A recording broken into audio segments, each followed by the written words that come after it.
This is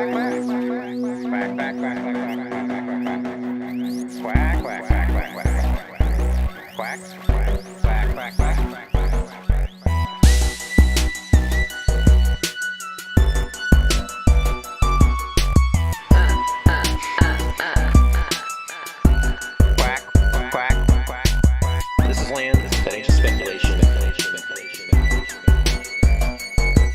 Something we do with kinky.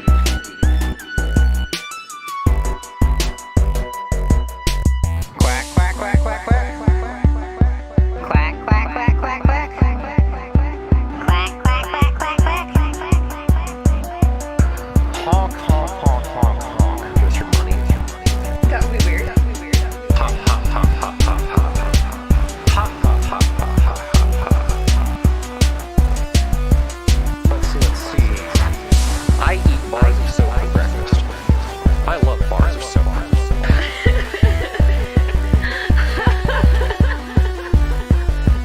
After midnight, things get weird. Quack, quack. Oh no. Let it go. Let it go.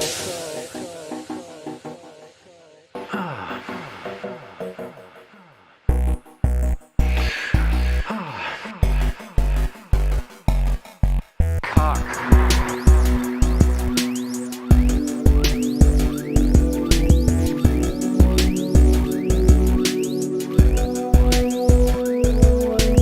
I like that one.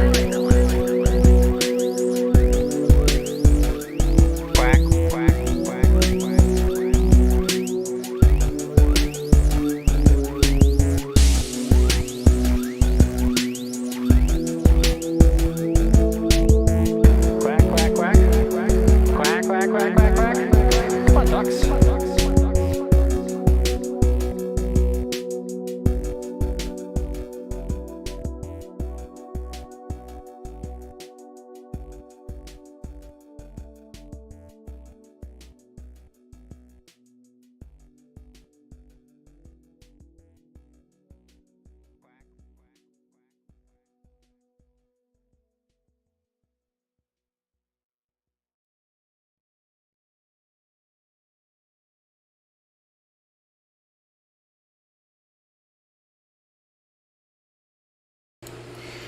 All right, guys. Welcome to Land Speculation here on YouTube.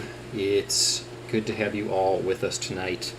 Thank you for finding us here out of the gate, and you'll have to let me know how the audio is going here as we get started tonight. But tonight is going to be an exciting night because tonight is the night we're going to answer the age-old question definitively once and for all: who is the most evil person of all time?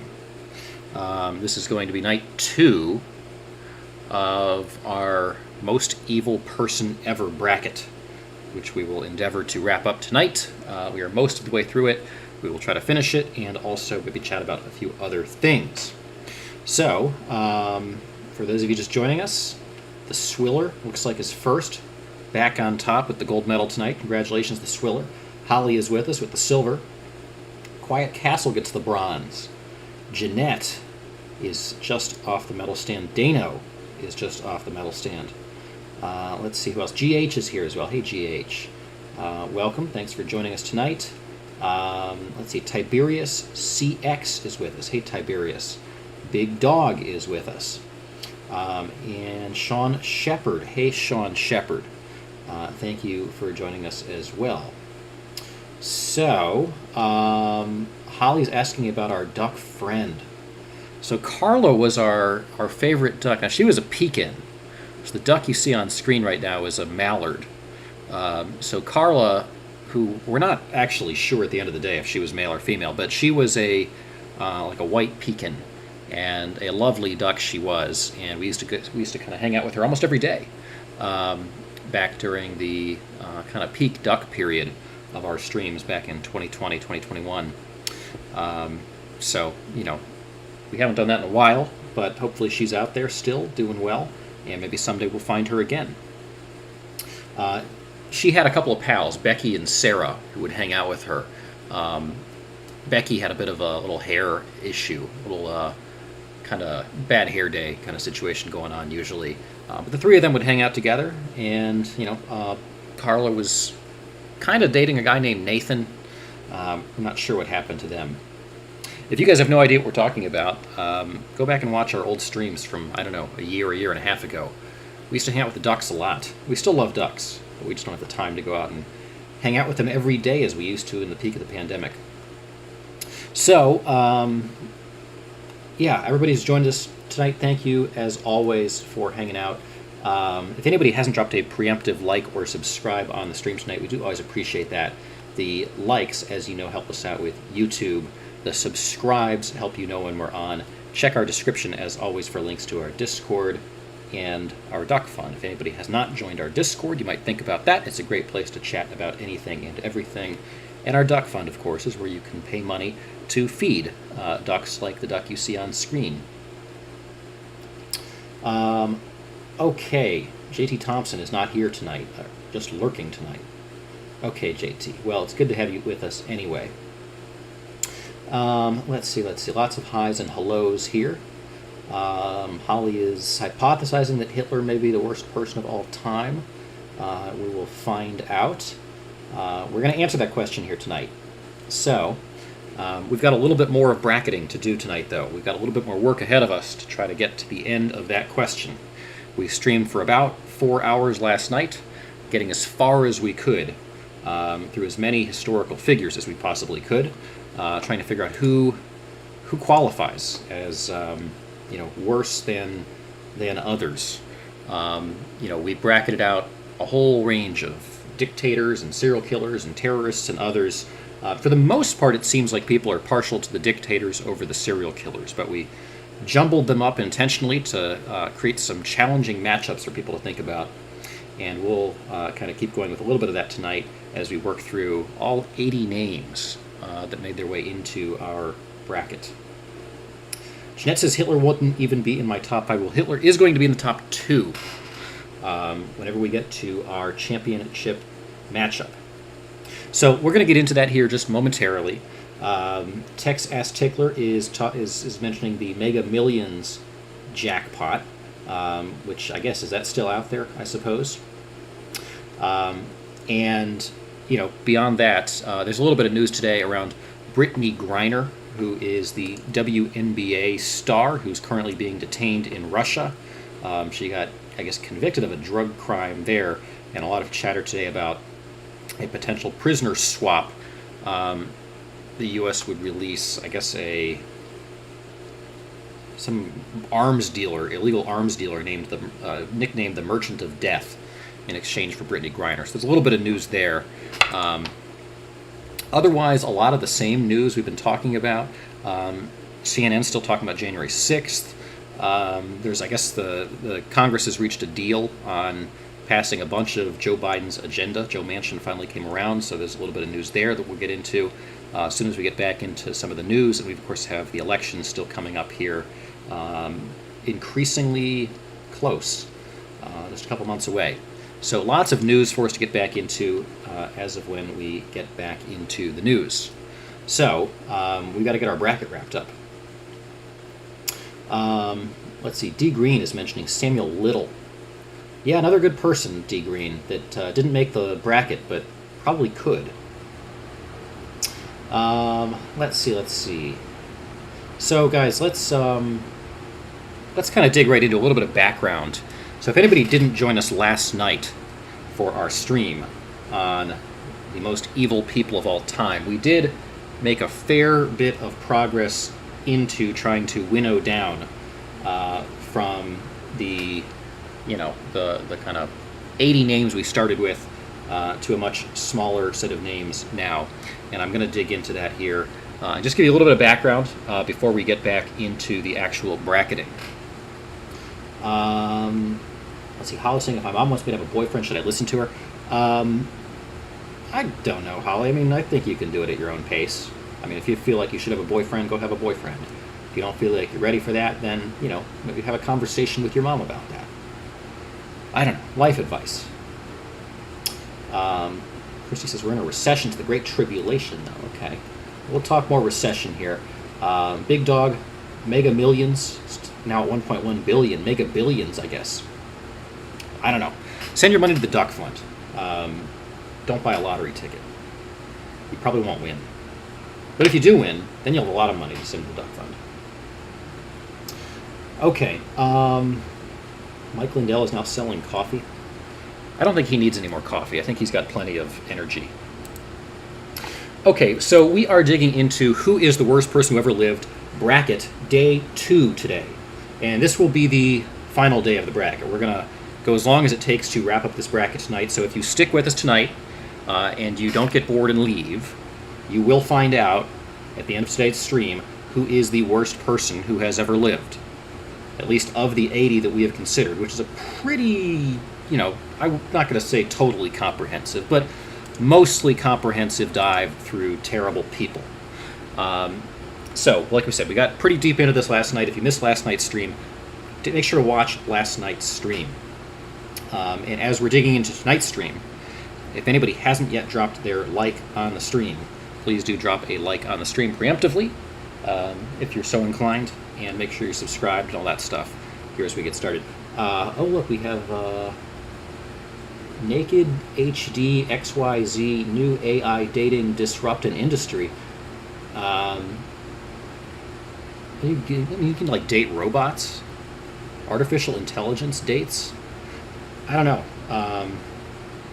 Anyway, I don't know. I wouldn't generally, as a matter of practice, rely on websites that end in .xyz for your dating needs.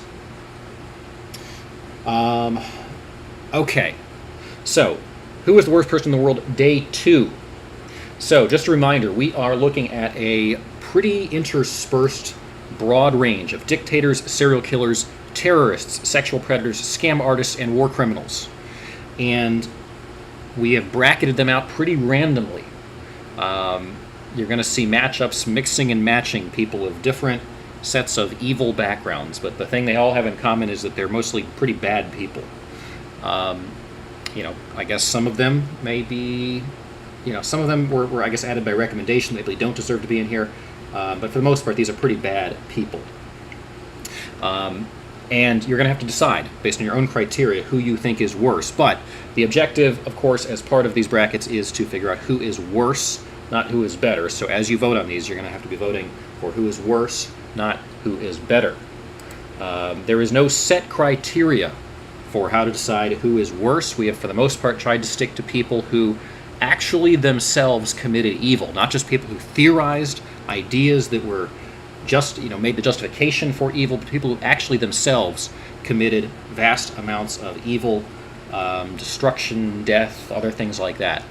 So, things you can think about as criteria in your mind in terms of how to evaluate who is worse, their total body count if they, were the kind of individual who killed people, how much evil, how much influence they inflicted on the world, how gruesome they were, like how intentionally bad they are, how malicious they were, like how intentional was it, how much personal disregard for human life they had. All these things kind of shared traits of a lot of the people on this list. So vote for who is better at being the worst person ever is right. Naked HD XYZ found us. Looks like we found you a girl. Well, that's lucky. I don't know if they're talking to me. I should tell them I've got Mrs. Land. I don't really need another girl. Unless did they find me Mrs. Land? I don't know. Okay. So, just a little bit of review on what we covered last night. So last night we covered the first 2 quadrants of this bracket in their entirety. So quadrant 1 featured 20 people, and out of quadrant 1, Hitler emerged as the most evil person of those 20. Hitler, obviously one of the most evil people of all time, faced several close matchups, though. Hitler was up against a variety of evil people from history, including his comrade, I guess Heinrich Himmler, from the Nazi regime in Germany, who, I guess, masterminded the whole concentration camp thing and was pretty evil in his own right, but Hitler defeated him along the way. Ilse Cook, who ran one of the concentration camps in Germany, who had I guess a fetish for flaying people's skin and making handbags and things out of their skin. She was a pretty awful person, but Hitler defeated her. We looked at Nero, the really brutal Roman dictator who ruled with a real iron fist and killed people a lot. But Hitler beat out Nero as well. Hitler also beat out Mussolini along the way, who, of course, the fascist leader of Italy, was a tough out. We also had Karl Panzram in the mix, who was a just kind of jack of all trades, rapist, murderer, terrorist, and all kinds of really bad stuff to his name. And he was a tough out as well. So these were all part of the first quadrant of the bracket last night. Of course, Hitler won that quadrant of the bracket and has moved on here to the next round. We also tackled Quadrant 2. Quadrant 2 featured another 20 names. Stalin emerged as the champion of Quadrant 2. Stalin, of course, another one of the 20th century's most evil people, resulted in the deaths of tens of millions of people in the Soviet Union, was led to really brutal famine there, mistreated his troops, brutalized many of his own citizens, starved the Ukraine, and lots of very bad stuff. He emerged out of this bracket by defeating people the likes of Muhammad Atta, the mastermind of the 9/11 terrorist attacks on the United States, Attila the Hun, who conquered most of the non-Roman world and did so rather brutally, Leopold II, who was probably the worst colonialist of history in Belgium, who basically created the death of half of the population of the Congo. Pretty awful guy. And Vlad the Impaler, who had a penchant for extraordinarily brutal killings and had a tremendous sort of passion for just awful stuff, like feeding children to their parents, and that's really bad stuff. Very tough out.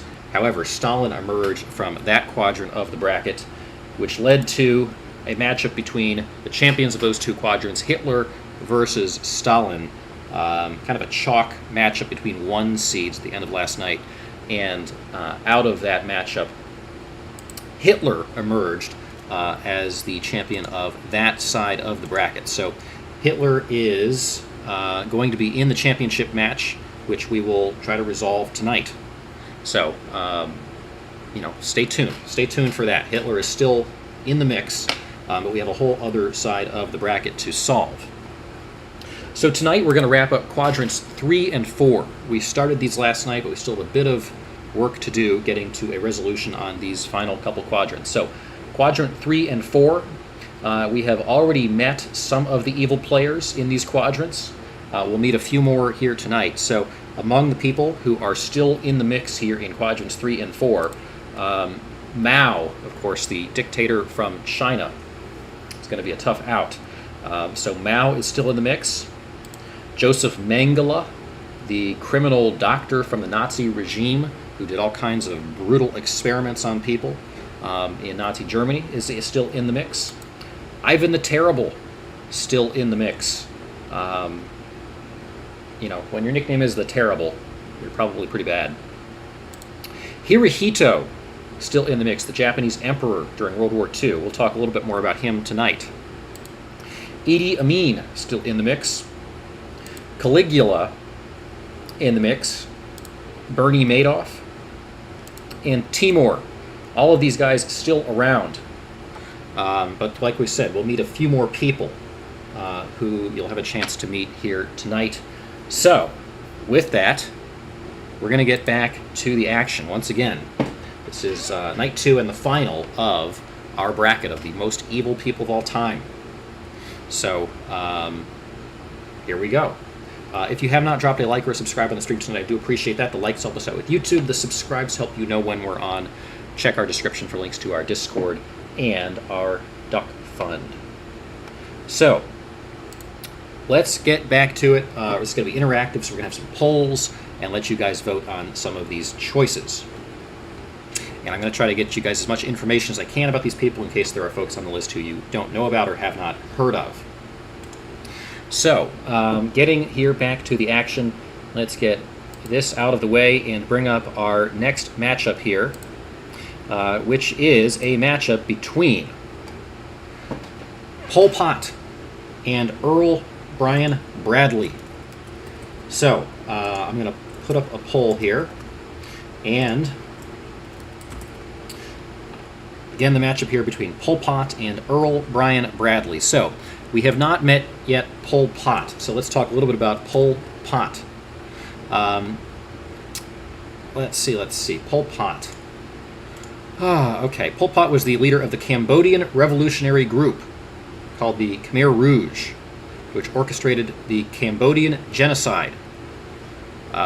Believed destroying the Cambodian civilization was an imperative in order to start a new regime and usher in a new age.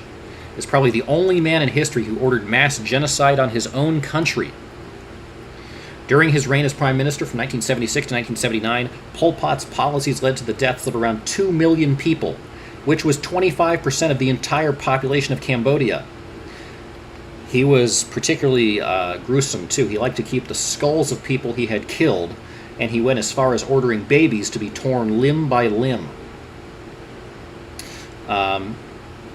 He basically just destroyed the country of Cambodia. Tried to relocate the entire population onto farms where they slaved away planting seeds that would grow into food that none of them would be allowed to eat. That is awfully cruel. He starved a third of his population to death and also committed mass executions in places known as the killing fields. No one ultimately knows the exact death toll under Pol Pot, but in order to save ammunition, executions under Pol Pot were often carried out using spades, axes, and hammers that were sharpened with bamboo sticks. So Pol Pot sounds, pretty darn bad. Destroyed the country here of Cambodia. And he is up here against Earl Brian Bradley, who we did have a chance to meet last night.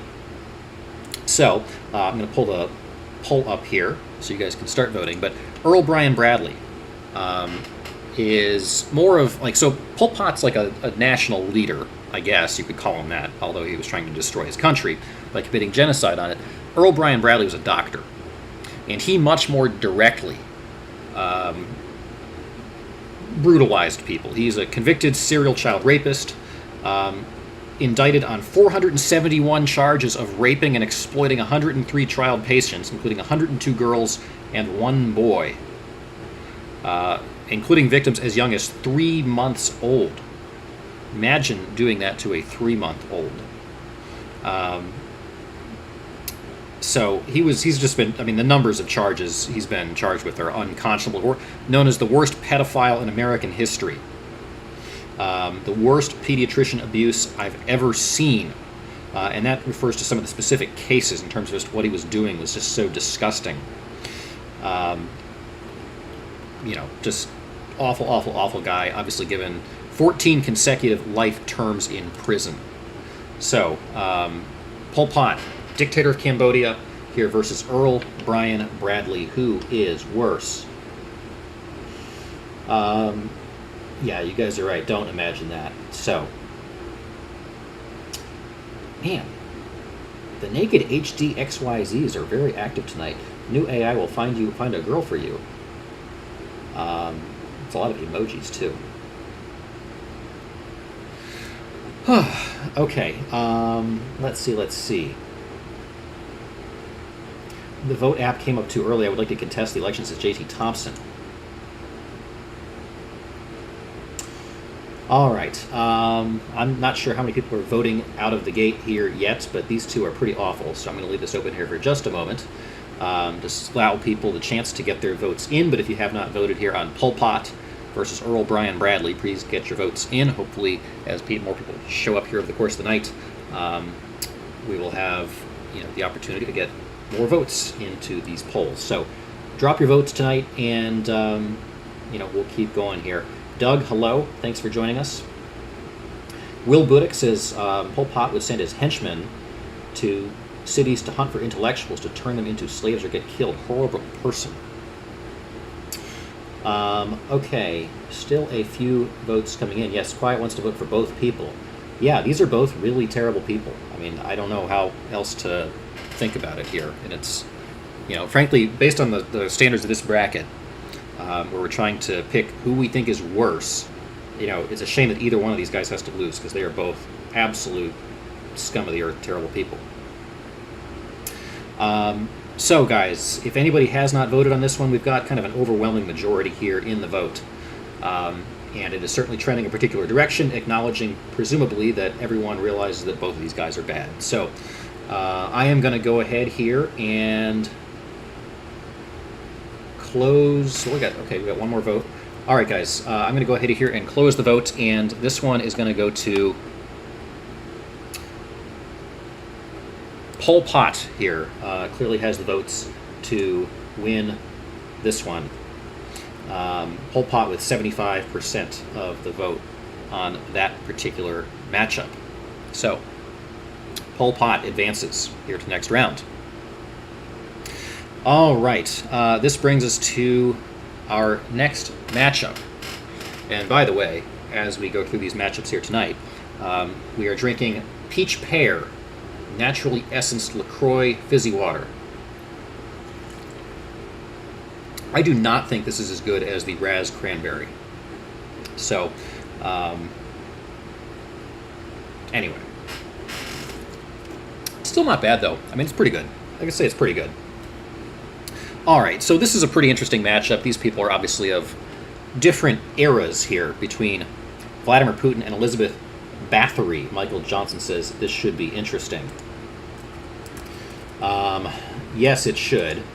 But I want to make sure people understand who these two people are before we open up the voting. So, of course, Vladimir Putin. I think people probably have a pretty good handle on him. He is the president of Russia, has served since 2012, and previously served between 2000 and 2008. Former KGB agent, kind of a great admirer of the Soviet Union. Was initially anticipated to be like a kind of continuation of Russia's ascent here into the modern age as a democratic nation, but instead has taken a very dark turn in his leadership. He is pretty evil on many fronts. Vladimir Putin, quote, is a thug and a murderer and a killer and a KGB agent. He has created a regime under which his opponents are murdered. Political prisoners are sent to Siberia for decades behind bars. Minority rights are suppressed. Opposition is quashed. Foreign territory is forcefully annexed. And Syria's bloodthirsty president Bashar Assad enjoys direct military support for his massacres. Vladimir Putin has been notorious for murdering many of his enemies. He has used his kind of KGB expertise to commit some pretty horrible and often very sort of under-the-table murders of his enemies. We reviewed a whole bunch of these in our some of our earlier streams this year about Ukraine. A lot of people have died while drinking tea, mysteriously, around Vladimir Putin. He has also committed sort of like false flag bombings as basically a false flag pretext to unleash a really brutal war on Chechnya 20 years ago. He has imprisoned dissenters in massive numbers. 102 people held in Russian prisons right now for political beliefs, at least as of 2016, and that number is probably higher now. He, of course, is illegally occupied foreign territory in a few different places, among them Crimea, and of course now has launched this completely preemptive or just completely sort of unwarranted war, and a very brutal war at that in Ukraine, with really no tangible justification for it. He has quashed his opposition extensively, jailed protesters for vague offenses, and just sort of used the law at will to hurt people. He's abetted some of the world's worst bloodshed, particularly supporting Bashar al-Assad in Syria, and supporting his use of chemical weapons against his own people. And that's all before he launched this atrocious war in Ukraine, which, threatens the sovereignty of a country. There was a video that came out today of troops under Putin's army basically castrating alive a Ukrainian soldier. Like, do not go and watch that video. I made the mistake of going and watching that video, and it is really gruesome. Putin has completely mismanaged his army for years, and has continued in this tradition of Stalin of basically having no regard for human life among his own troops. So he's pretty bad. So Vladimir Putin up here is here against Elizabeth Bathory. Elizabeth Bathory, you may not have heard of her, but she was known as the Blood Countess, also as Countess Dracula. Is a Hungarian countess from the 1500s, the most prolific female serial killer in history. She allegedly bathed in the blood of virgins in order to maintain her youth. She has over 650 murders directly attributed to her name. Her shtick was that she would lure young girls to her lair and then proceed to beat them, burn them, bite the flesh of their faces, freeze them, perform surgery on them, starve them, and abuse them sexually. From an early age, she experienced fits of rage. She would turn on her servants and, began by punching a clumsy servant, causing blood to drip from the girl's nose. And then Elizabeth, decided she could bathe in the blood of this servant, so she killed her. And spent her whole life under the premise that she could bathe in the blood of virgins and somehow it would help her stay young. Hundreds of girls who worked for Elizabeth went missing, never to be heard from again. There were a tremendous number of disappearances in her wake. She had an underground private torture chamber. She was operating a huge, elaborate operation in which she would imprison female surgeons and perform horrific procedures to extract their blood. Her initial victims were the adolescent daughters of local peasants, many of whom were lured to her castle. Who would inflict severe beatings, burning or mutilation of hands, biting of the flesh off their faces, arms, and other body parts, freezing or starving them to death, using needles. She would bathe in the blood of young virgins. That was her shtick. Enjoyed playing games that ended in her servant's death, such as testing to see how long a naked maidservant could stay alive, treading freezing lakes in winter. Numerous skeletons uncovered in her wake. Probably the worst female serial killer in history. So, yeah, she was pretty darn unpleasant, guys. So, who do we think is worse here between Vladimir Putin, the current leader of Russia, with the power of the nuclear codes to potentially destroy the world, and a whole legacy of KGB-style evil,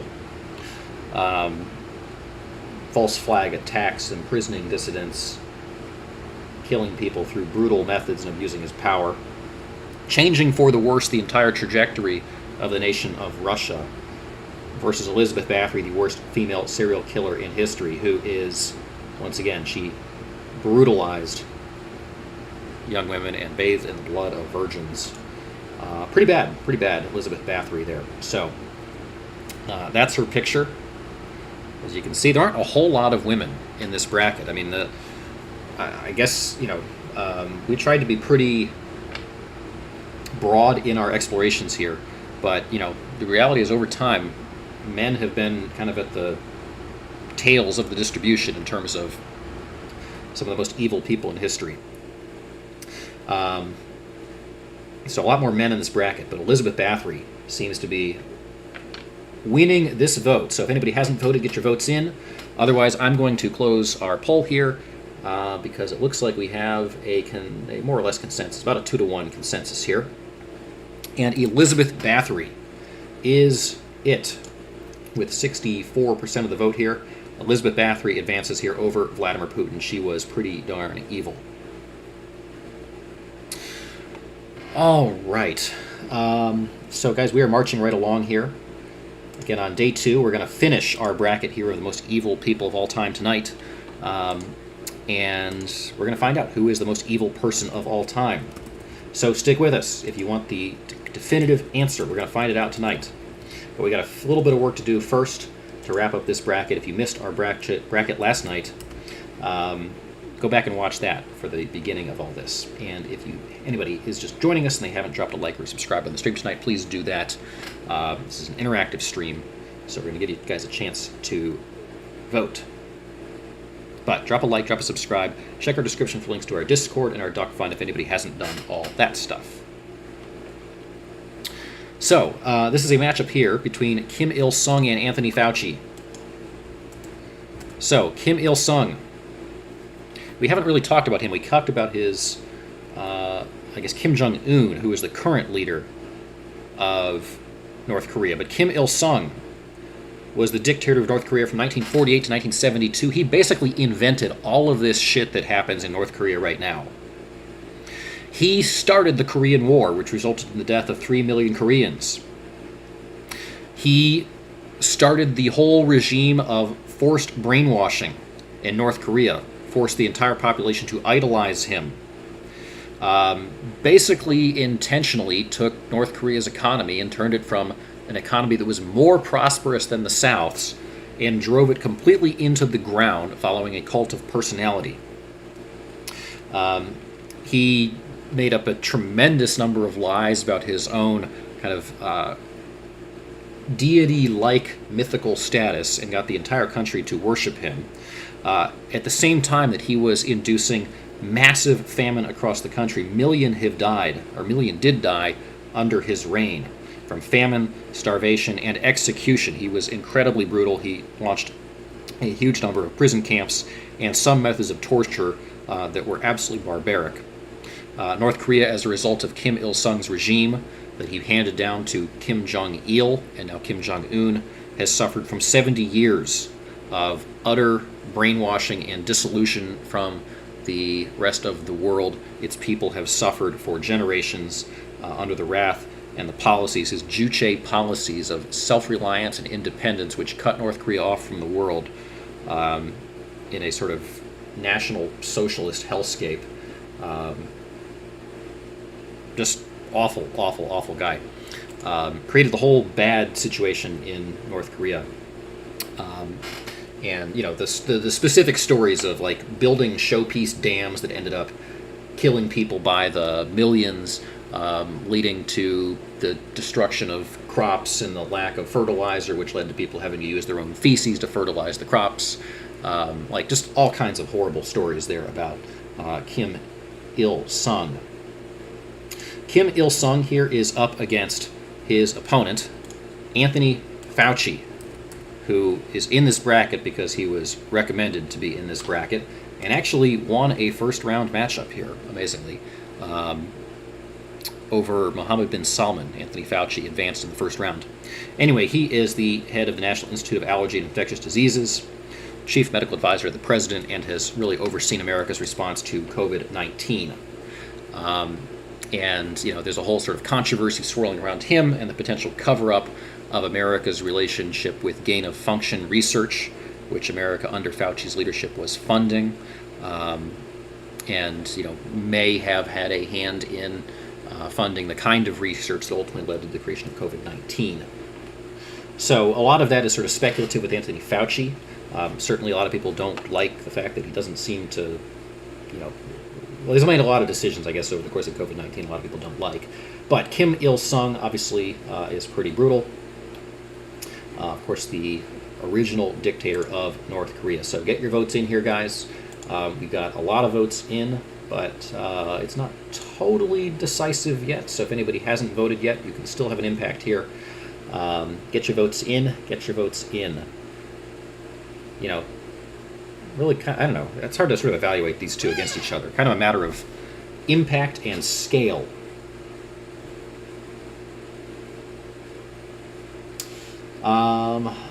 Let's see.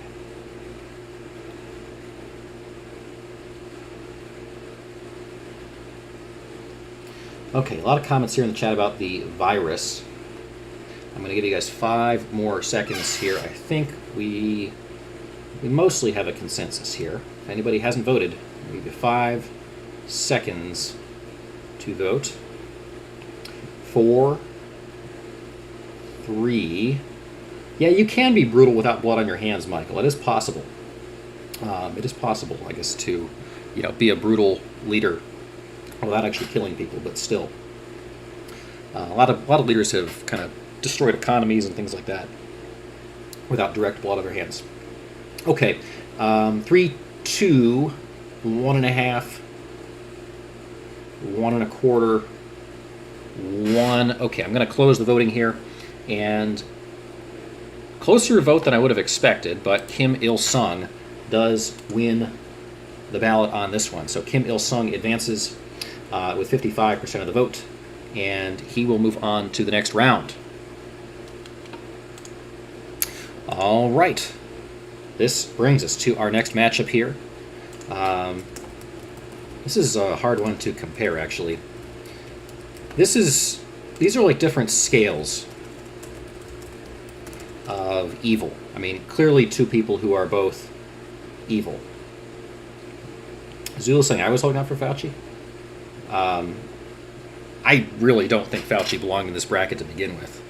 I would not have put him in, except that I thought I was trying to be faithful to recommendations that people gave us, but there were a few odd ones in here, so there might even be another odd one left. We'll get down there. Okay, so this is a pretty interesting matchup. So al-Baghdadi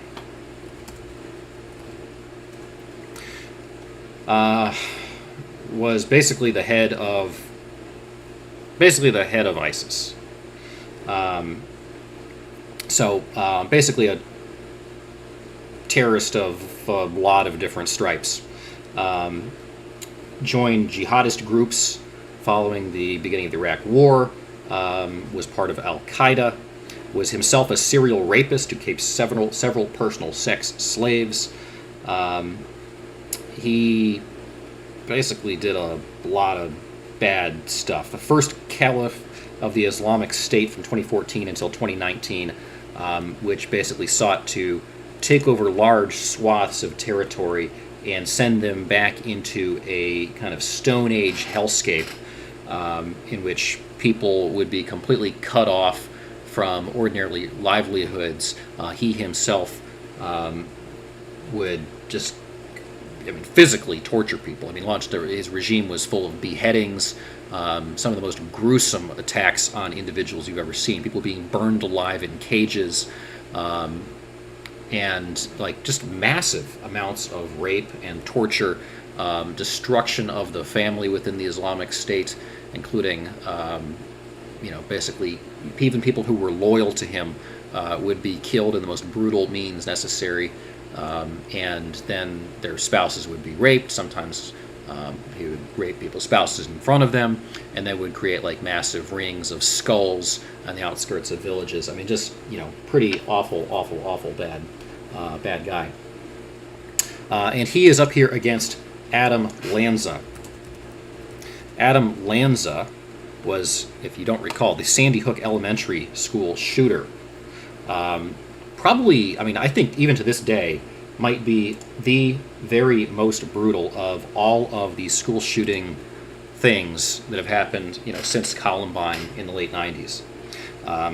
At Sandy Hook Elementary, Adam Lanza shot and killed 26 people, which is a lot of people. Very, very, very high up. But not just people. 20 of the victims were children between the ages of 6 and 7 years old. Adam Lanza intentionally singled out, because I guess they would be more defenseless, the most innocent and harmless of potential victims. I can't even imagine what it would take to be so evil to walk into basically a kindergarten classroom and just point blank start murdering 6-year-olds. But Adam Lanza is the guy who did that at Sandy Hook Elementary. Man. What is with people?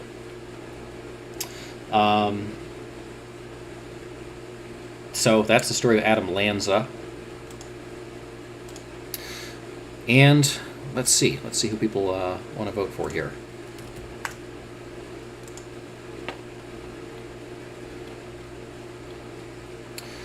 He also shot and killed his mother before he committed the shooting. You know, just for good measure, I guess. 4th deadliest mass shooting in history. So who do we think is worse here between al-Baghdadi and Adam Lanza? Stole his mother's assault rifle.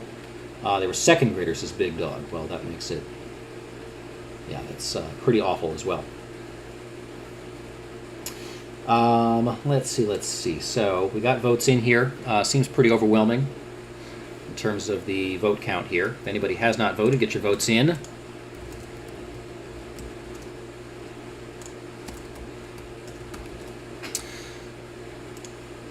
All right. Seems to be pretty darn overwhelming here. Alex Jones notwithstanding here. Alex Jones couldn't prove in court the whole thing was that was a ridiculous thing.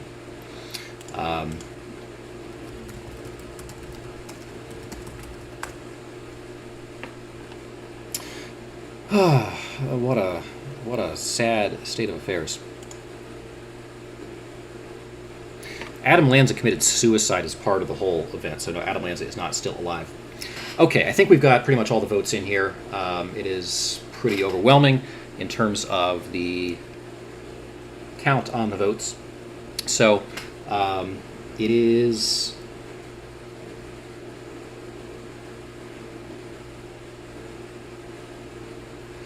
It is al-Baghdadi who wins this particular matchup. So 70% of the vote there for al-Baghdadi. Alex Jones is a perfectly sane arbiter who definitely does not appeal to only people who desire to hear psychotic gibberish, says Zulu. It is ridiculous that Alex Jones would even have to try and prove it was fake in court, says Michelle. Michelle thinks it was fake, I guess. So, anyway, al-Baghdadi advances. We'll talk a little bit more about him. It's a graduate degree in Islamic theology. Anyway, we'll talk a little bit more about some of his just horrific crimes. The next round, because he is advanced here. You know, opening the door to a whole Alex Jones conversation. Always interesting, but we got to keep moving here because we got more matchups to work our way through. Okay, so we got a heavy hitter coming in here. Very, very, very heavy hitter in this matchup. We have Osama bin Laden here, and we have Jerry Sandusky. So I'm curious how this vote is going to go. So, Osama bin Laden. I mean, do we even need to really do a whole introduction to him? Of course, he was the face of modern terrorism, the founder of Al-Qaeda. Lived a good portion of his life with a $25 million bounty placed on his head by the FBI, but managed to evade capture for the better part of 3 presidential administrations. He was an Islamic supremacist. He was part of the famous bin Laden family in Saudi Arabia, and somehow went pretty darn awry, I guess somewhere in the 1980s.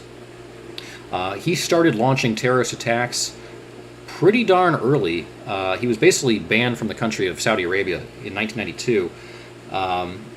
He bombed a hotel in 1992 and basically started developing his theory that it was okay to kill innocent people because basically the people who were proper Muslims would go to heaven and everyone else would go to hell. He saw nothing good in the West, and really anything that was not basically Islamic theocracy. I mean, he thought everybody was going to hell other than people who were part of his Islamic theocracy. But he was responsible for a great number of terrorist attacks, also organized and led Al-Qaeda for a couple decades, attacks in numerous different countries, basically tried to launch a World Islamic Front. 1998 U.S. Embassy bombings were attributed to him. He had bombings in several countries, including in Jerusalem. he ultimately was responsible for more attacks in Jordan and several other places in the Middle East, as well as in Yugoslavia, Bosnia, Herzegovina. And all of this was, before he organized the massive killing at 9/11, and is basically, the worst face of modern terrorism, I guess is a good way to describe him. So Osama bin Laden is, the face of basically pure evil in the modern era. Responsible for 9/11 attacks, ruined the image of Islam, mass executed people who didn't like his barbaric version of a peaceful religion, and bombing buildings like piles of garbage. Of course, he was ultimately taken out by Navy SEALs. So Osama bin Laden, I don't know, we don't need to really get that deep into Osama bin Laden. We know how bad Osama bin Laden was, but Jerry Sandusky is also in the mix here. Jerry Sandusky was guilty of sexual abuse on 48 counts that were brought against him, sentenced to 442 years in prison. He had this charity, the Second Mile, where he basically used the premise of charity to gather young children together without their parents and sort of hand-pick them, groom them for kind of a life of molestation and rape, which he, again, he did to dozens of boys, including his own son, as well as adopted children that he adopted for the sole purpose of molesting and raping them. He was anally raping a kid in the Penn State football locker room, which ultimately led to his arrest. But he did this for years and years and years and years. The stories of Jerry Sandusky are absolutely appalling. So, these guys are bad, both of them clearly very bad. Jerry Sandusky, of course, continues to deny everything he did. Osama bin Laden happily took credit for everything that he did. He was gleeful in having done it. He used to take credit for things. Bin Laden murdered many, many, many more people, says David Miller. Yes, certainly that's true. I'm surprised out of the gate this is actually a fairly close vote. So get your votes in here, guys. Osama bin Laden, the mastermind between 9/11 and the head of Al-Qaeda for decades, mastermind of terrorist attacks around the world, and really the whole kind of modern industry of terrorist jihad against the West. Let's see.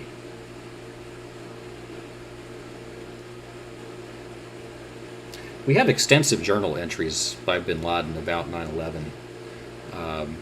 He didn't think the towers were going to fall, actually, but was giddy that they did. Epic Terry says this is hard. Sandusky did ruin children's futures. That's true. I mean, he's very, very, very callous, Jerry Sandusky. This is very close right now, guys. This is shockingly close. And if anybody has not voted, get your vote in right now, because you might have a chance to sway this one way or the other. Head of Al-Qaeda, terrorist mastermind of 9/11, Osama bin Laden versus Jerry Sandusky. I'm going to leave this open here for a little bit. If anybody... Okay, we're now... Guys, this is shocking, actually, right now. This is an exact tie right now. If anybody has not voted on this matchup between Osama bin Laden and Jerry Sandusky, shockingly, this is a tie right now. So, if anybody is hanging on to a vote out there and has not voted, you can be the tiebreaker.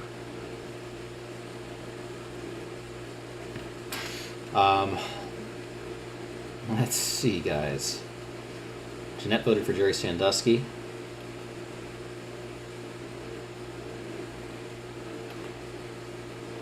All right, guys. It is now not a tie. So somebody voted. If anybody is still hanging on to a vote there, I'm going to leave it open here for just a few more seconds. If anybody still has a vote, you have a chance to influence this. This is very, very, very tight. Just this proves most people think 9/11 was staged. I'm shocked this is as close as it is. Good thing we have Mrs. Lamb for the tiebreaker. Well, if things are a tie, I will break ties if I have to. But I don't really want to. I want to give you guys the chance to make most of these decisions. So we've now got our votes in here. Okay, guys, I'm going to give you 5 seconds to get votes in here. Of course, there's a delay, so when I say 5 seconds, you guys actually got to wait a little bit longer. So 5, 4, 3, 2, 1.5, 1.25, 1. All right, guys, I am going to go ahead and I'm going to close the voting on this one because it is now not a tie.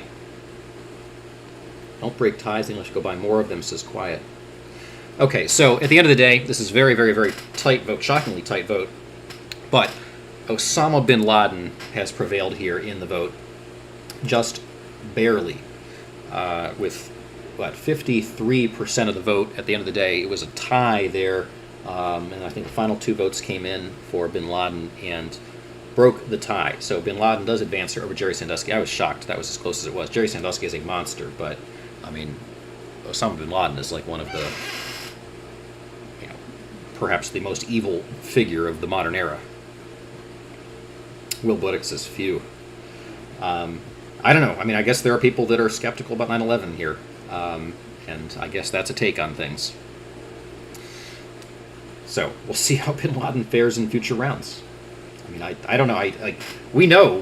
Like, I mean, the amount of evidence, like from bin Laden's personal journals and stuff about like what he thought and what he did is like overwhelming. I mean, I don't know what the premise is that somehow bin Laden is like, I don't know. Anyway, okay, moving on, guys. We have a matchup here.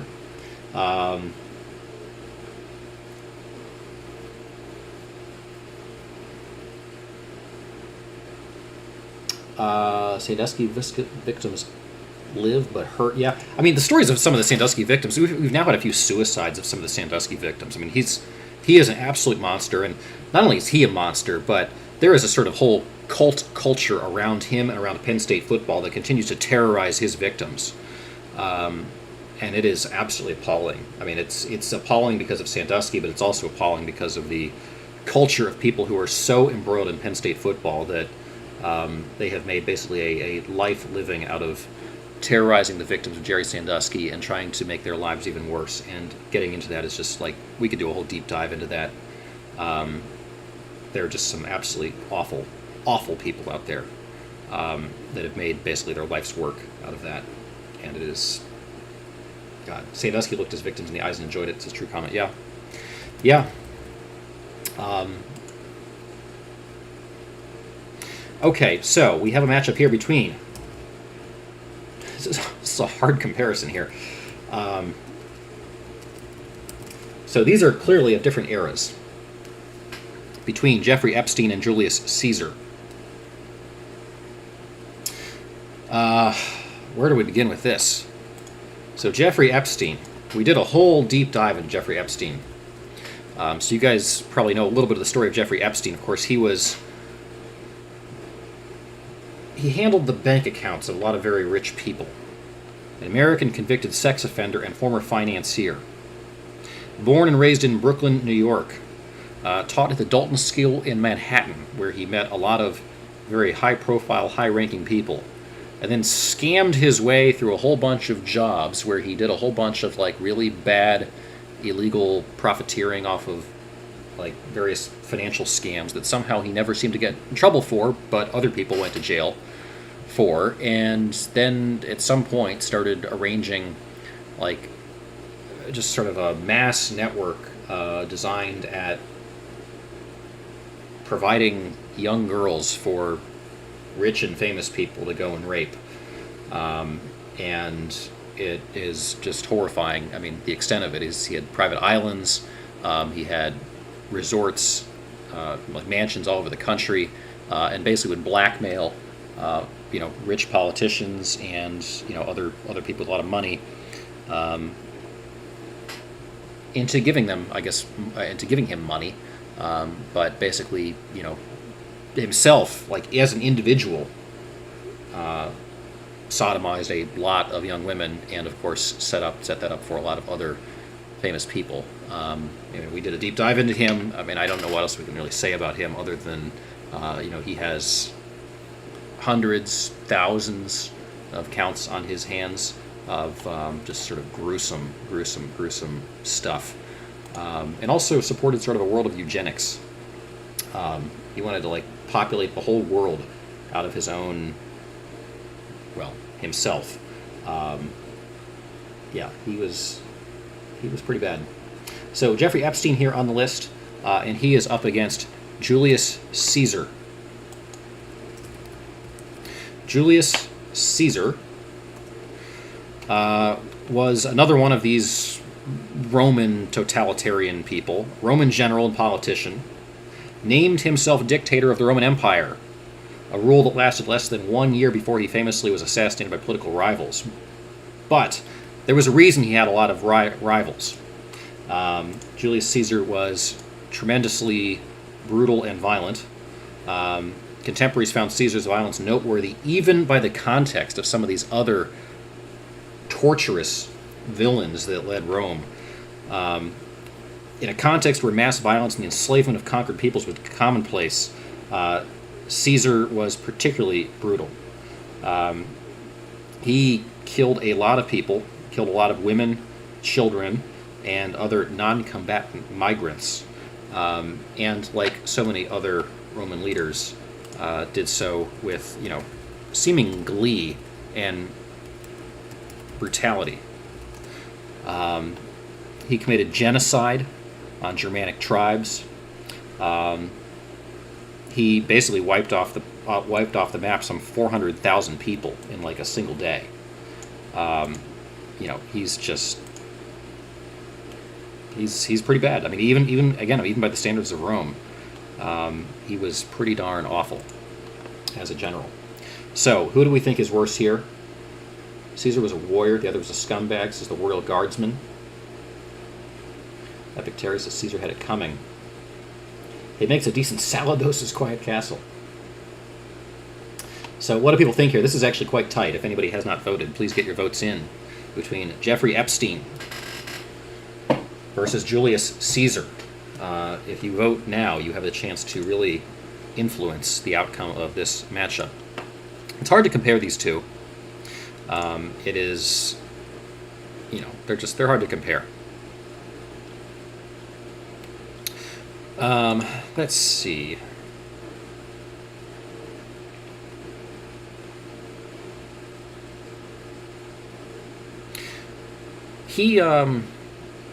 Rome in the day of Julius Caesar had a policy basically of defensive warfare, and Caesar completely threw that out the window. Like his hallmark was basically just responding with sort of overwhelming brutality and what by today's standards we'd consider war crimes,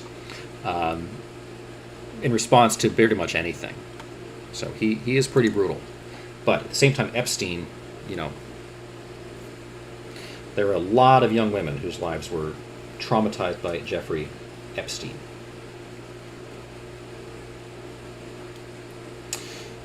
Jared from Subway did not make it onto this bracket. It would have been interesting, I guess, to see how Jeffrey Epstein would fare against Jerry Sandusky. That would be an interesting matchup, I suppose. I'm curious who people think actually was worse between the two of them. So we've got votes here. I mean, I think we've got most of the votes in. If anybody has not voted, I think it's pretty decided here. But I'll give you guys 5 seconds, 4 seconds, 3 seconds, 2 seconds, 1.5, 1.25, 1. It's getting tighter, guys. If anybody hasn't voted, I guess I'm going to have to close this down. But this is tight. This is very tight. Who do people think is worse here? We got Jeffrey Epstein versus Julius Caesar.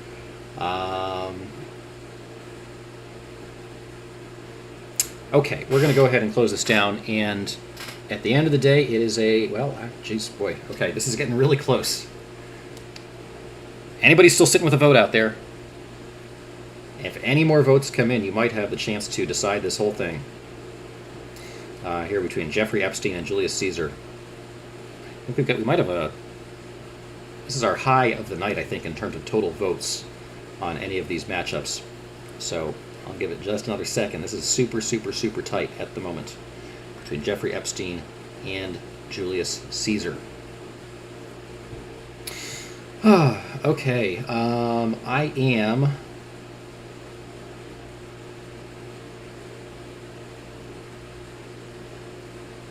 All right, I'm not seeing any more votes coming in, so I'm going to go ahead and I'm going to close this down. This one goes to Jeffrey Epstein, just barely here. 51% of the vote to Jeffrey Epstein. Amazingly, defeats Julius Caesar. I am going to actually ask, just out of curiosity here, who people think was worse here between Jeffrey Epstein and Jerry Sandusky. I'm going to open this. This is not part of the matchups here of the bracket, but I am curious just to see what people think here between Jeffrey Epstein and Jerry Sandusky. These are the two, I guess, modern day figures that we have had to, I guess, deal with in the last two matchups. But I'm curious what people think here between Jeffrey Epstein and his, rape islands with, probably a much higher count of people than Jerry Sandusky versus Jerry Sandusky and his rape and molestation of boys at Penn State. So this is just out of sort of pure curiosity here. And it certainly seems like, based on the way the vote is going, that more people think that Jerry Sandusky was more evil than Jeffrey Epstein. Interesting. Interesting is some of the chatter here in the chat about Jeffrey Epstein perhaps himself not being evil because he was holding, rich people and politicians to account, I guess, in a way. I don't know what to think about that. Genesis damaging young boys is worse. Possibly. I'm going to go ahead and close that one because that was just out of pure curiosity here, but overwhelmingly there for Jerry Sandusky. So, anyway, that brings us to another matchup here between Saddam Hussein and Credonia Morinde. So one of these people you've probably heard of, the other you very well may not have heard of. So let me give you a little bit of background on these two. So Saddam Hussein, obviously, was the dictator of Iraq from 1979 to 2003. And, of course, was ultimately taken out by the U.S. invasion of Iraq. During his reign, he authorized countless attacks on people. His policies made way for the death of not less than 2 million people. He ordered chemical attacks, eye gouging, beatings, and severe shocks on people. He also recorded several tortures and deaths to watch them later. Like sitting there with popcorn watching people get tortured. He was found guilty of crimes against humanity and hanged in 2006 after being captured by U.S. forces in 2003. He launched genocidal campaigns against numerous groups in the spirit of kind of tribalism. The Kurds, the Shabaks, the Yazidis, the Assyrians, and the Mandians all were subject to genocidal campaigns by Saddam Hussein. Again, add them all up, some 2 million people were genocided and gassed by Saddam Hussein. Had an impulsive desire to randomly invade neighboring countries, including, among them, obviously Kuwait, who he tried to annex for himself, that led to the Gulf War in 1991. He had the fourth largest army of the world, which was pretty poorly trained, but to the extent they were trained in really brutal, gruesome, and violent atrocities. The amount of rape and destruction and pillaging that happened in Kuwait City during the Iraq War is absolutely appalling. He, of course, was the father of two horrific sons. We talked about Uday Hussein yesterday and his spate of brutality in which he would seemingly randomly just torture and rape people. And he, also, I guess, engaged in a decade of war against Iran. And, frankly, just led a pretty awful, gruesome, villainous regime in Iraq. So Saddam Hussein, not a good guy. regardless of whether you think the U.S. invasion of Iraq in 2003 was justified. Saddam Hussein, clearly not a good guy. Saddam Hussein here is up against Credonia Morinde, which you may not have heard of. But Credonia Morinde and her husband founded a Catholic cult called the Restoration of the Ten Commandments of God. It was a millennial doomsday cult that emerged in the 1980s. They believed in a completely bizarre religious doctrine. Morinde herself claimed that she was the Virgin Mary. They fairly obviously split away from the Catholic Church. They basically would lure people in. They created forced child labor in their schools, which were also very poorly maintained and extremely dirty. They were obsessed with the Ten Commandments and made all of their members read the Bible 6 times a day. They believed that anyone who was not part of their cult would be punished following the Armageddon. So again, they claimed Morinde was the incarnation of the Virgin Mary. They prophesied a day in which the world would end in 1999. Thousands of cult followers immediately sold or gave away their possessions. They even prepared a massive feast, which included, among other things, tons of beef and Coca-Cola. Of course, the end of the world did not happen, which caused Morinde's cult to get even more brutal. Basically, Morinde got kind of backed into a corner and decided to brutalize and torture her entire congregation. On the 17th of March 2000, she locked the doors, nailed them shut, of a church, and inside was a scene from hell. 500 charred bodies of people trapped inside, many of them burned beyond recognition. The leaders of the cult, Morinde herself, made sure victims couldn't get out before dousing the building with petrol and setting it alight. Hundreds more bodies were found in farms owned by the cult, many of them murdered savagely and dumped inside latrine pits. In total, between 924 and 1,000 of the cult's congregation were killed, making it the worst cult mass murder in history. Even bigger than Jonestown. Many of the victims were poisoned, strangled with twisted banana fibers, or bludgeoned to death. Unlike Jim Jones, who ended up taking his own life, Credonia Morinde disappeared and fled and has never been captured and never been brought to justice.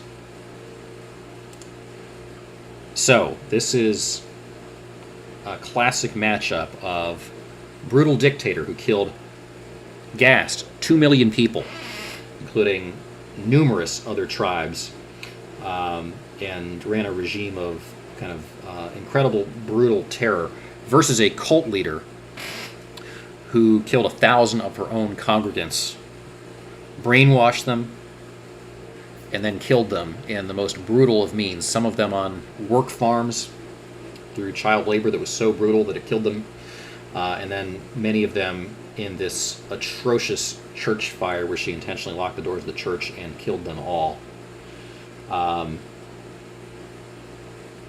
Bill would tell us a joke about Jim Jones, but the punchline is too long. Oh, goodness. That's not good. Okay, so what do people think here? Saddam Hussein versus Credonia Morinde. What do people think here?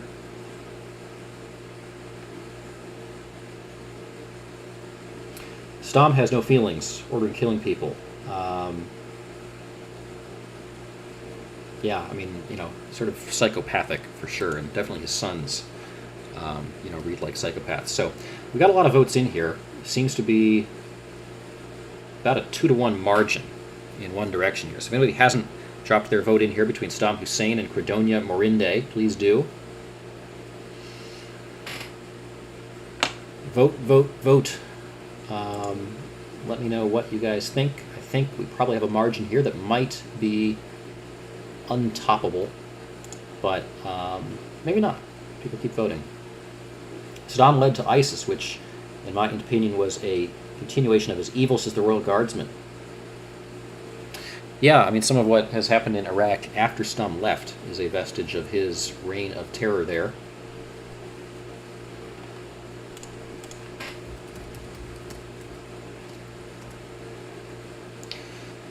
Cretonia Morinde's occupation is priestess on Google. She was from Uganda, by the way. If you I saw the question of what country was she from. She's from Uganda.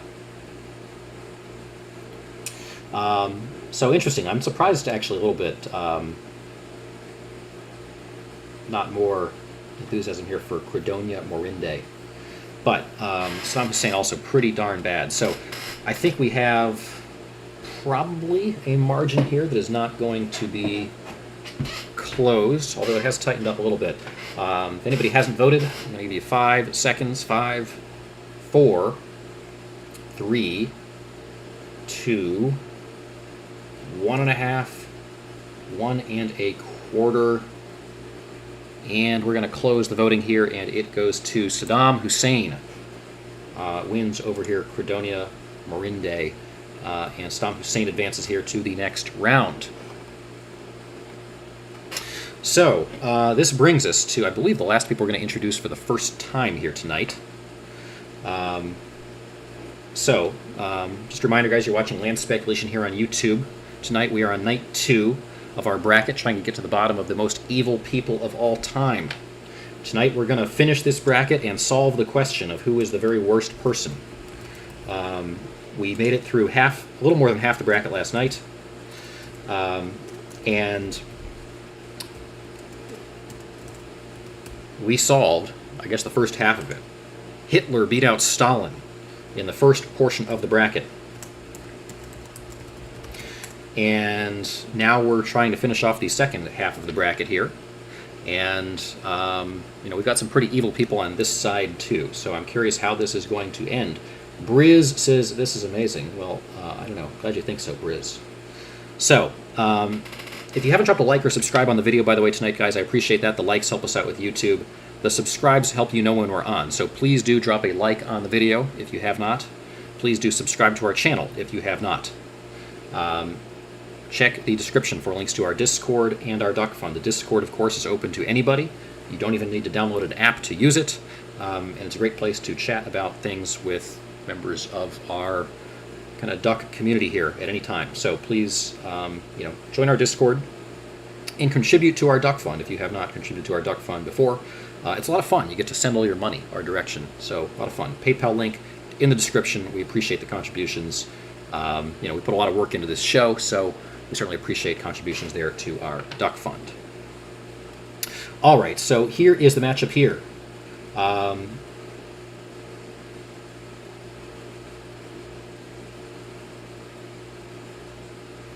So here we have Genghis Khan versus Timothy McVeigh.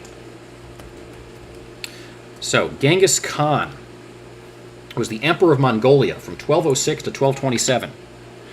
Had a tremendously bloodthirsty nature, common to a lot of the people in our bracket. Led to many victories. He conquered a large part of China, but also the killing of countless people. It is believed that his men, if out of water, would drink the blood from their horses. His army killed 15 million people in the Iranian plateau. 20 to 60 million people died during his reign. He founded what would eventually become the largest contiguous empire in world history, and nearly managed to conquer not just one, but 2 continents. He was pretty brutal. I mean, I don't know. It's hard to compare some of these people that had a penchant for just completely brutalizing their enemies. There were times where he would at least give people the chance to surrender, but he would also then destroy everything in sight.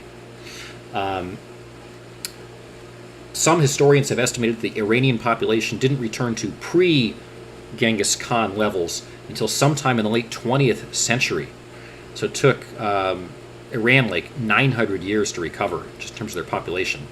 He's been called the scourge of mankind. This is a quote of his. "A true man's delight is to molest his enemies and destroy them in such a way that their stocks, men and women, are dissolved in tears, and ride their well-bred and saddled horses, and then rejoice at the bosoms and laps of their wives and daughters.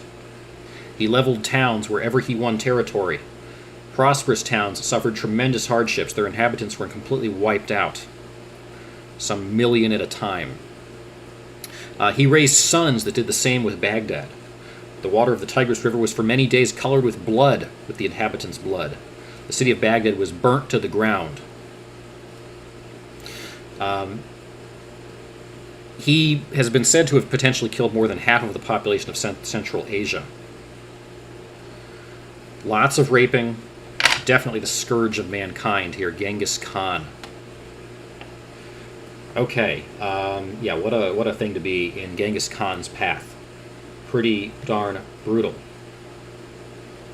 He's up against a modern-day figure here, Timothy McVeigh, American domestic terrorist responsible for the 1995 Oklahoma City bombing that killed 168 people, 19 of whom were children, injured more than 680 other people, and destroyed a third of the Alfred P. Murrah Federal Building. He was disillusioned with the government. Timothy McVeigh didn't like the U.S. government, so he thought it would be just fine and dandy to go destroy an entire office building and hundreds of innocent civilians with a truck loaded with explosives in the middle of broad daylight. Timothy McVeigh committed that in 1994, 1995. Ultimately was sentenced to death. He was put to death in Terre Haute, Indiana, in, I want to say, 2001, 2002 or so.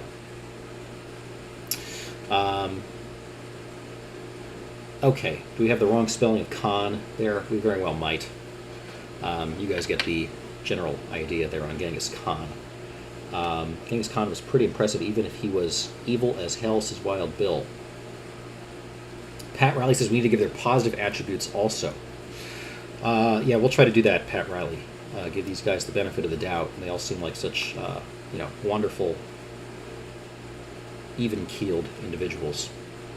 Rainmaker, thanks for all the ducks. Thanks for stopping by. I'm Lurking, thanks for the ducks. And MMH, thanks for the ducks. And anybody else who has dropped ducks our way here tonight, certainly do appreciate that. You know, J.T. Thompson, Conn's was a hot dog brand, but I believe they were purchased. I think they still sell them under the Conn's name, but I think they've been purchased by another company. But they do make very good hot dogs. Very true. And I think part of the reason they make good hot dogs is because of the high ratio of pork to beef in their hot dogs. I am not a fan of all beef hot dogs. I like when hot dogs have a fairly high percentage of pork in them. I think it makes for a better dog. Much more melt in your mouth.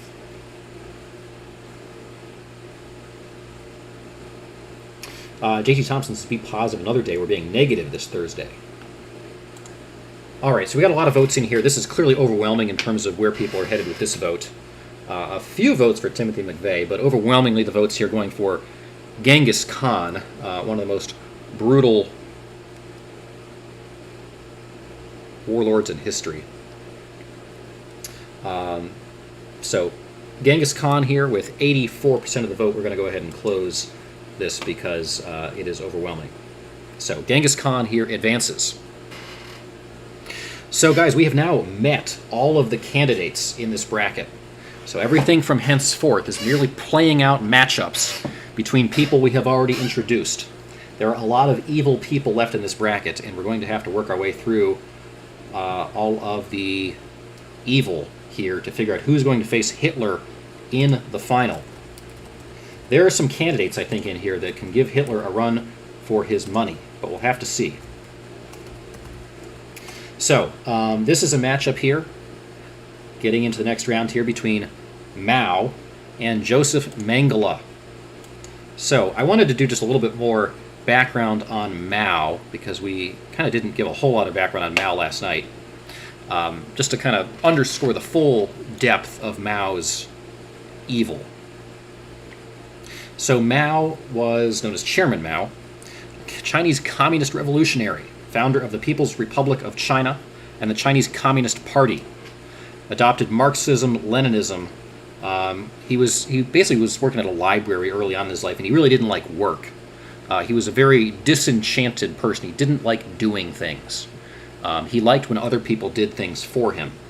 Had a tremendous temper and just basically a complete malcontent. Not to mention a brutal psychopath who loved violence and loved seeing other people suffer and instigating suffering just because he liked to watch things burn. So he became a founding member of the Chinese Communist Party and started leading uprisings as early as the 1920s when he was in his 20s. Became the dictator of China from 1943 to 1976.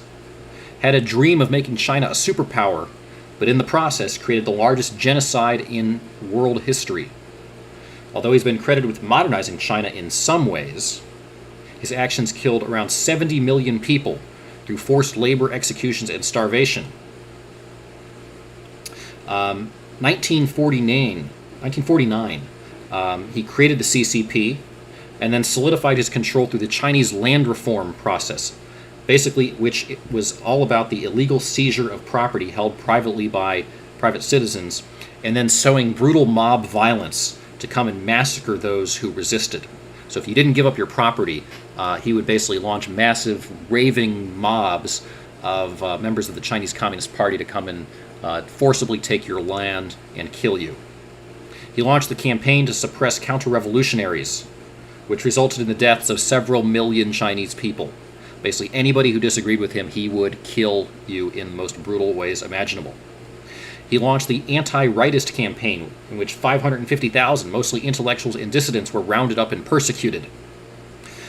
He then launched he played an important role in shaping a planned economy for China, in which he forcibly shut down large aspects of the private sector. He launched the Great Leap Forward, designed to rapidly transform China's economy from agrarian to industrial, and in doing so led to the deadliest famine in the history of the world and the deaths of 55 million people over the span of 4 years. He did so by forcing the formation of people's communes, by illegally and violently seizing land held by competent farmers and giving it over to his political allies, something that was both super incompetent, because it basically took anybody who knew how to farm out of the picture of farming, and also violently totalitarian. He decreed that efforts to multiply grain yields should be increased. He basically set massive quotas. But because he'd also instilled a massive culture of fear, local officials were so fearful of disappointing Mao that they started kind of falsely over-fulfilling their quotas, collecting non-existent surpluses which left farmers to starve to death. Mao knew this was happening, but falsely decided to blame the whole thing on the weather and instituted several years of policies that he knew were going to just further kill people, and basically just sat by and kind of laughed as it all happened. He launched a campaign called Learn from Dazai and Agriculture, in which he basically set up a sham town of kind of false agricultural practices that didn't work, and forced the entire countryside to adopt those practices. But basically all he was really forcing people to do was overwork themselves. He basically forced everybody who he had forced into these communes to work not just during the day, but at night as well, basically to the point that they died from some combination of starvation or cold and misery. Then he launched the socialist education movement, which became the spawn of the Cultural Revolution, which was the program to remove counter-revolutionary elements in Chinese society. Over 10 years, he instigated violent class struggle, destruction of cultural artifacts, and an unprecedented elevation of his own cult of personality. Tens of millions of people were persecuted at his hands during the revolution. He ran a totalitarian, autocratic, and authoritarian regime full of mass repression and destruction of the Chinese culture. The ultimate death toll, 70 million, 80 million, nobody really knows for sure, but it was full of starvation, persecution, prison labor, and mass executions. According to Mao, revolution, quote-unquote, is not a dinner party, nor an essay, nor a painting, nor a piece of embroidery. It cannot be advanced softly, gradually, carefully, considerately, respectfully, politely, plainly, or modestly. A revolution is an insurrection, an act of violence by which one class overthrows another. Exactly why we made sure to reserve an extra spot on our list. He forced the former government of China into exile on Taiwan. He also launched a lot of showpiece projects like the Bankeo Dam failure, in which he basically had people kind of misbuild a series of dams as a showpiece project that ended up collapsing, creating the third deadliest flood in history, which killed 10 million people and inundated 30 cities around the country. Collapsed 8.8 million houses. Mao's pretty darn bad, guys. Like, he's a very bad guy. Okay, so that's Mao. We're also going to talk a little bit about Mengele here, who is Mao's opponent. Mengele, as you guys know, infamous Nazi doctor, performed medical experiments at the Auschwitz death camps. He was a medical officer with the SS, the elite squad of Hitler's bodyguards. He waged a campaign of terror, and basically was the head guy responsible at Auschwitz for supervising the selection of Auschwitz's incoming prisoners for either torturous labor or immediate extermination, and he did so with glee, shouting either right or left to direct them to their fate.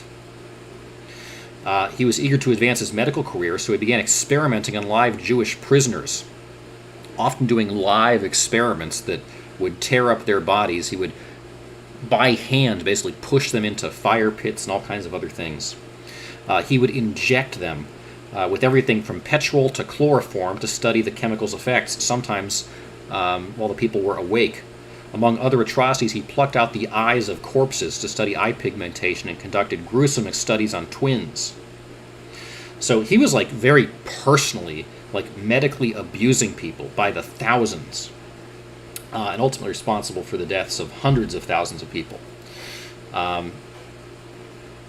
Ultimately, I guess he had died of a stroke. So Joseph Mengele is also pretty darn awful. So let's see what people are going to pick here between Mao and Mengele, two figures of absolute, like, disrepute, let's say.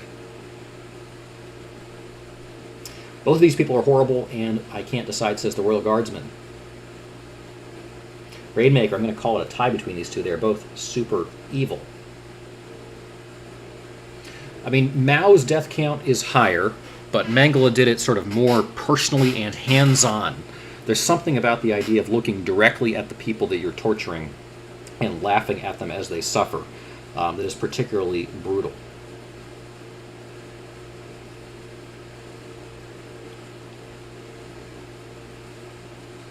Apparently says Mao did get China the nuclear bomb. I mean, there were some economic gains that China made under Mao's leadership. Really, almost all of the economic gains China experienced really happened after him. He did launch some programs, mostly by steering away money, through sort of totalitarian force into programs like his 2 bombs and 1 satellite campaign.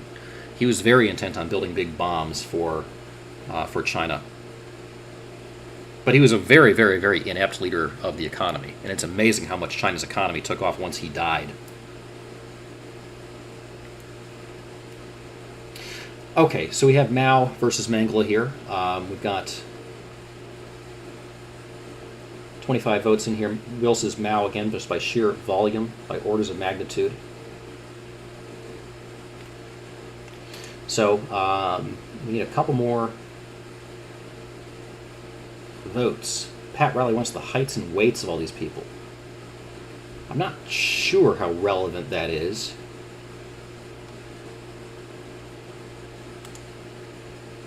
Okay, this is definitely trending a particular direction, so I'm not going to leave it open too long, but if anybody hasn't voted, please get your votes in.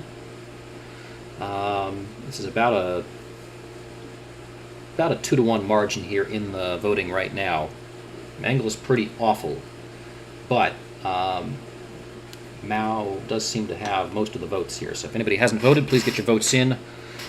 Otherwise, I am going to give the prize here to Mao, and we're going to move on to the next matchup, which is between Hirohito and Ivan the Terrible. So, just a little bit of a recap on these guys, since I know it's been a day since we talked about them. But Hirohito was the emperor of Japan during World War II, Japan's longest-serving monarch. He was the mastermind behind basically Japan's whole orientation and the unprovoked attack of Japan on the United States and their engagement in World War II and basically taking on the entire world in the war. But that was not all Hirohito did. Obviously, it's a lot. I mean, to create basically this entire cult of personality in which people so worship the emperor that they are willing to die by the millions for him, takes a particular brand of evil. But he did a lot of bad stuff before that. He conducted a mass genocidal campaign in China that killed more than 20 million people, thousands of them by poison gas, canisters containing plague and typhus. He murdered 35% of the 200,000 soldiers and civilians held in Japanese prisoner of war camps. That's a lot of people to kill in prisoner of war camps. To unleash the plague on people was pretty darn brutal. He himself personally conducted a lot of rape and sexual slavery. He conducted a scorched earth policy against China, responsible directly for the deaths of more than 2.7 million Chinese civilians. And then he conducted the Nanking Massacre, in which he basically, that's also known as the Rape of Nanking, because the Japanese army raped pretty much everybody in Nanking. Basically, just a giant orgy of killing and rape.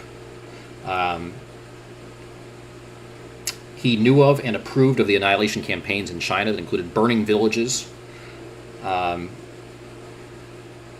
offered this quote about World War II. He had no qualms about sacrificing massive numbers of Japanese civilians at the hands of the war effort. If we are prepared to sacrifice 20 million Japanese lives in special suicide attack efforts, victory will be ours. He, by the way, is responsible for the whole kamikaze tactic. The Japanese military's fanatical death cult was even better illustrated by, I guess, one of the generals who pleaded, "Would it not be wondrous for the whole nation to be destroyed like a beautiful flower?" So, it's a hell of a thing to view the destruction of your own people as that of a beautiful flower, but there's Hirohito. He is up against Ivan the Terrible, who is terrible. The first Tsar of Russia used to throw animals from the top of tall structures.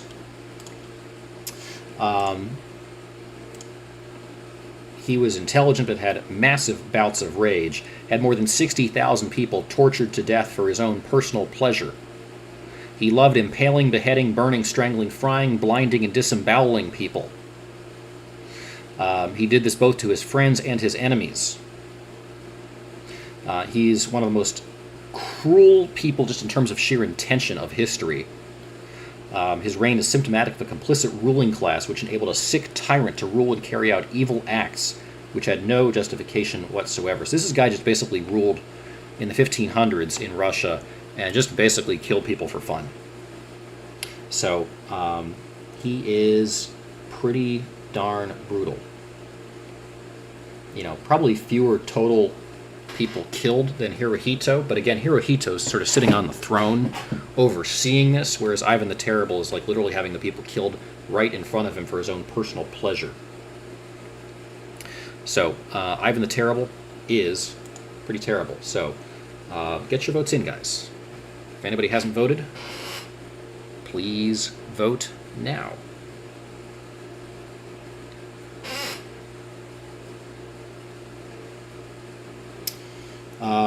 J.T. Thompson voted for Ivan because of the avatar. Yeah, that's a pretty brutal avatar, isn't it? Let's see. It's almost like these dictators are trying to outdo one another, says Big Dog. Yeah. Pontius Pilate made it a little bit into the bracket Rainmaker, but did not ultimately prevail.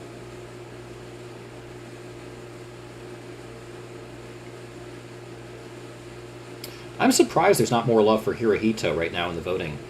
I mean, Ivan the Terrible is pretty darn brutal, but some of the things Hirohito did are on a scale that is among the worst of history. So if anybody hasn't finished voting, please do vote. Michael Johnson wants to WD-40 the chair. Good call, Michael. We did it to the door, but not the chair yet. Okay, this is definitely trending a certain direction.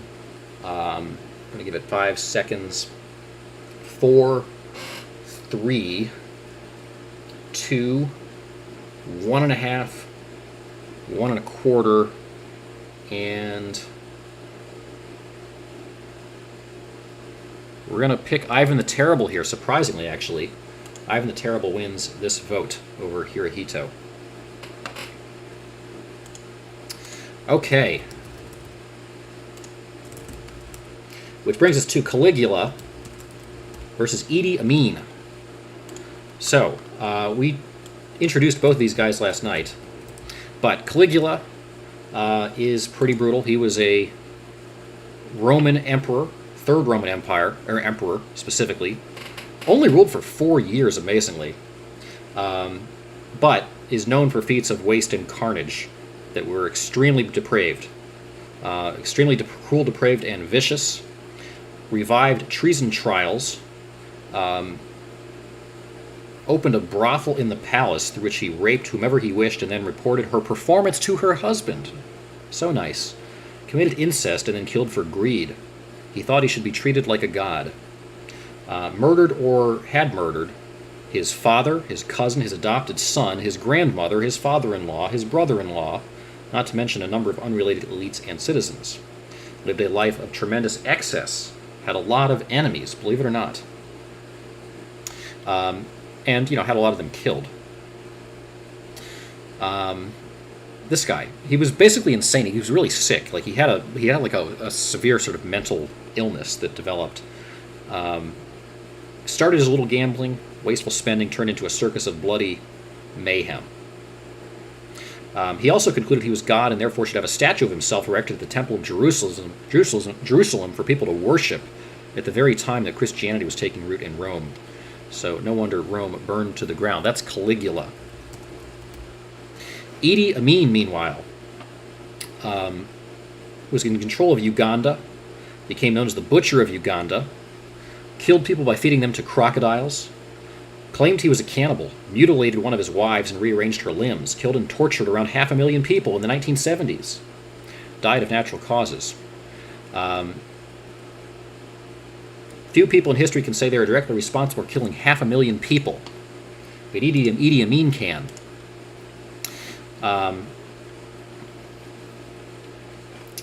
His resume included human rights abuses, political repression, ethnic persecution, extrajudicial killings, nepotism, corruption, and gross economic mismanagement.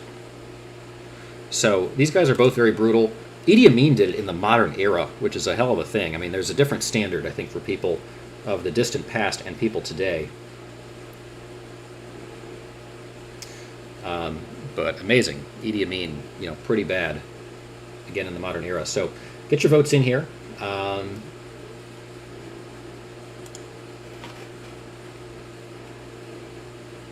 Big Dog, amazing how many of these dictators just grab a female, any female, and rape her. Yeah, I mean, very, very bad stuff.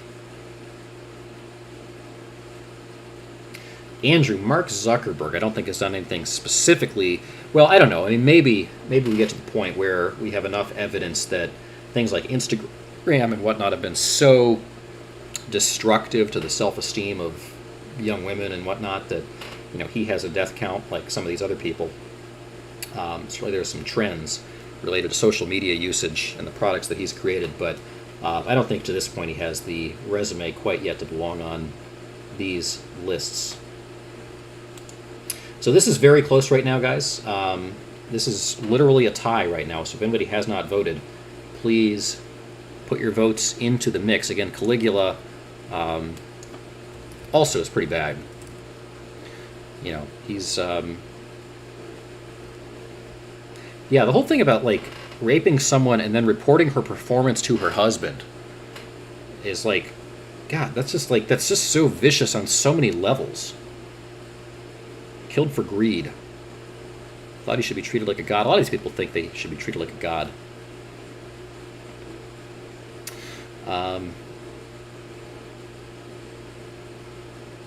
He was the first Roman emperor to be assassinated. Believe it or not, he had enemies who were willing to assassinate him. Shocking. JC says this is a hard one. Well, we're still waiting on a few votes, guys, and this is very close. So if you have not voted, please drop your votes here into the votey thing.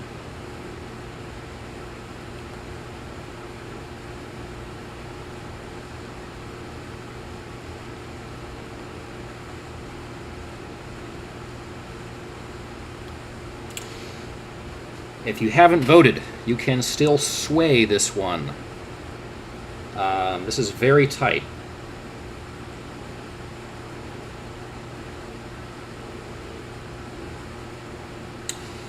Caligula versus Idi Amin. If anybody is still holding on to a vote out there, you can potentially sway the outcome here. So I'm going to give people maybe a few more seconds. We just got a couple more votes come in. 5 seconds, 4 seconds, 3 seconds, 2 seconds, 1.5, 1.25, 1.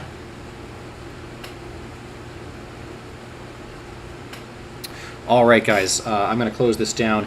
Idi Amin just barely sneaks by here with 51% of the vote. So very, very, very tight matchup there between those two.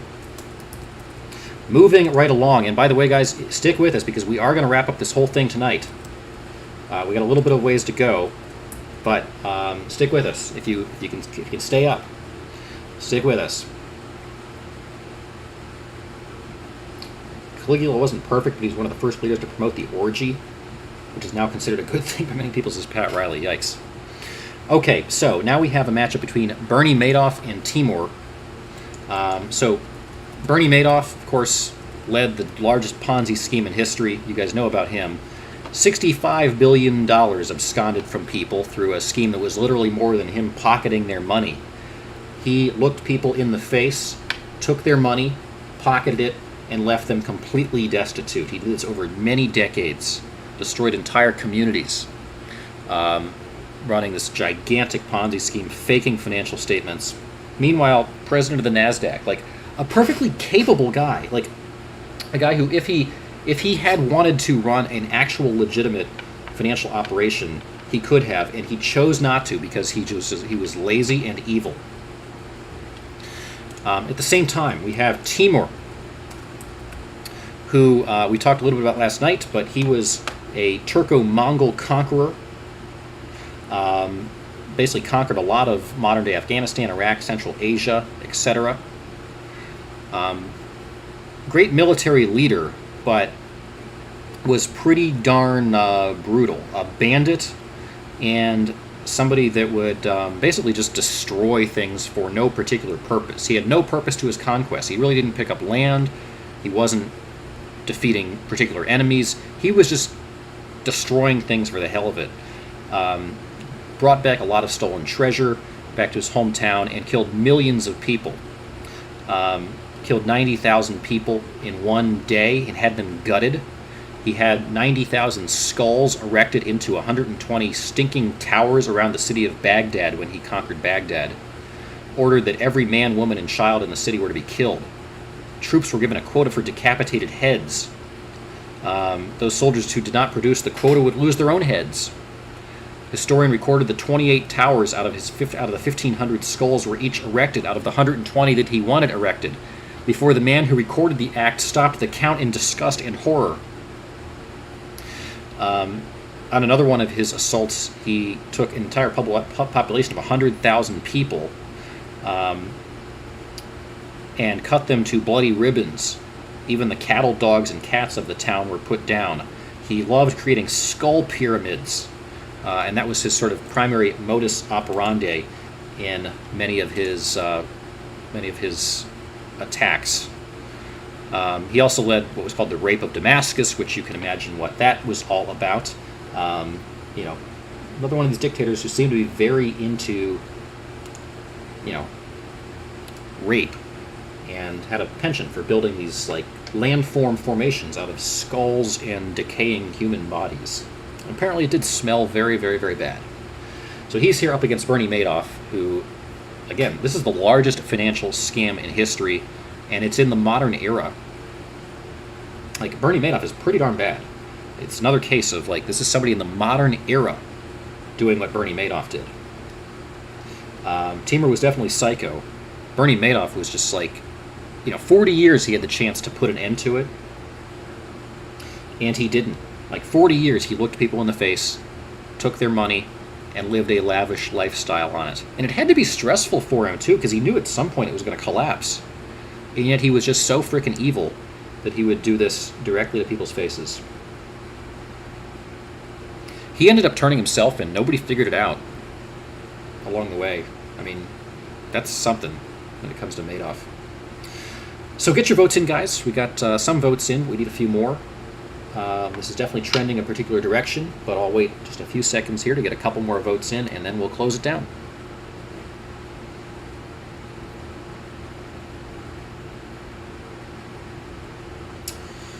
Ah, 5, 4, 3, 2, 1.5, 1 1/4. Okay, this is not going to swing a different direction, so I'm going to go ahead and give this to Timur, who had about 75% of the vote here. So congratulations to Timur. You are moving on. Which brings us to a matchup of a couple of people we've already talked about tonight. Pol Pot versus Elizabeth Bathory. This is a classic matchup between dictator versus really brutal serial killer. Again, Pol Pot was the leader of the Cambodian Revolutionary Guard and intentionally destroyed the entire country of Cambodia in the 1970s. Ordered mass genocide in his own country, led to the death of around 2 million people, which was 25% of the entire population. He personally liked to keep the skulls of people he had killed, ordered babies to be torn limb from limb, died of natural causes, basically created a mass starvation campaign in which he forced people to produce food that they were not allowed to eat, and then launched mass executions in the killing fields led by the Khmer Rouge. Huge death toll, spades, axes, hammers, bamboo sticks, etc. Brutal guy, brutalized his own country. Elizabeth Bathory, again, Hungarian serial killer, the most prolific female serial killer of all time, bathed in the blood of virgins in order to maintain her youth. She would lure people back to a torture dungeon that she had at her place of residence and would brutalize them. 650 murders, at the very least, attributed directly to her, many, potentially more. Would lure young girls to her lair and then beat them, burn them, bite the flesh off their faces, freeze them, perform surgery on them, starve them, and abuse them sexually. Was really addicted to blood. Hundreds of skeletons found underneath her house. Really enjoyed basically torturing people, seeing how long a naked maidservant could survive treading water in freezing water. This is a tough one, guys, and this is right now very close. So if you have not voted, get your votes in. This is probably going to be a pretty close matchup because both these people are super brutal in completely different ways. This is again the serial killer versus dictator. Pol Pot, very much up there among the very worst brutal dictators of the 20th century. Again, went out of his way to destroy his entire country and starve people. I mean, it's a hell of a thing when you're producing food and then he doesn't let you keep it, and then executing just mass genocide on his country. Stocking his palace full of their skulls. It's pretty bad to do as a dictator. But Elizabeth Bathory, bathing in the blood of virgins, torturing them, beheading them. Again, what she did, the Blood Countess, Countess Dracula, burning people, beating them, biting the flesh off their faces, freezing them, starving them, sexually abusing them, just letting blood drip off them, and then eating the blood off their bodies. She would imprison her female servants and perform horrific procedures to extract their blood. Basically doing the thing where she'd hire people and then torture them. Freezing them alive. It's a hell of a way to go. bloodbaths. Man.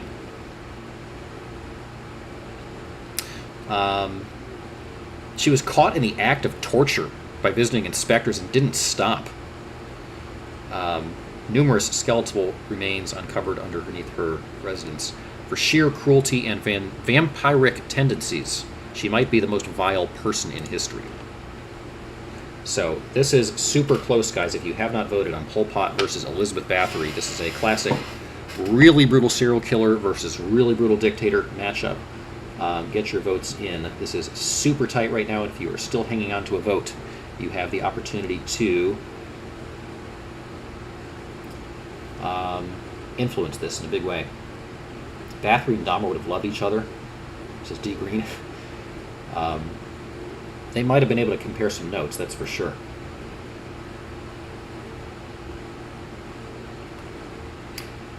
Ripping baby's limb from limb crosses the line, says Michelle. Good thing these two never made babies together, says Big Dog. That's certainly true.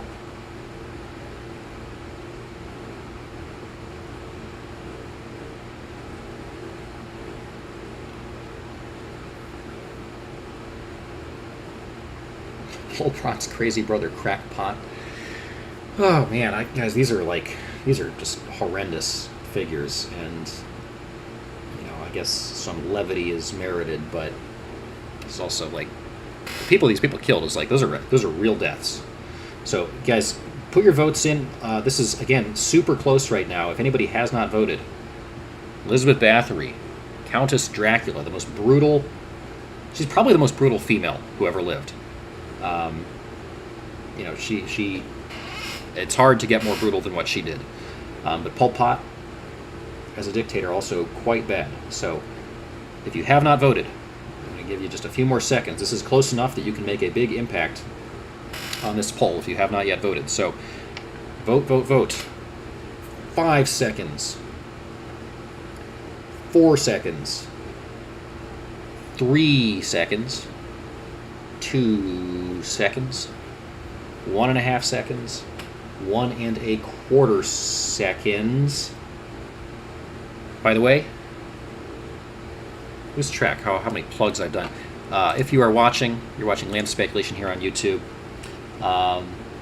And if you haven't dropped a like or a subscribe on the video tonight, I do appreciate it. The likes help us out with YouTube. The subscribes help you know when we're on. Check our description for links to our Discord and our Duck Fund. If anybody is just joining us for the first time tonight, we stream pretty much every night of the week. And usually we do newsy stuff. But this has been interesting, trying to figure out the worst person of history. All right, guys, I'm going to go ahead and close this one down. I'm not seeing any more votes coming in. So just barely, by a hair, Pol Pot edges out Elizabeth Bathory and advances here with some, I think, 51% of the votes. So Pol Pot just barely.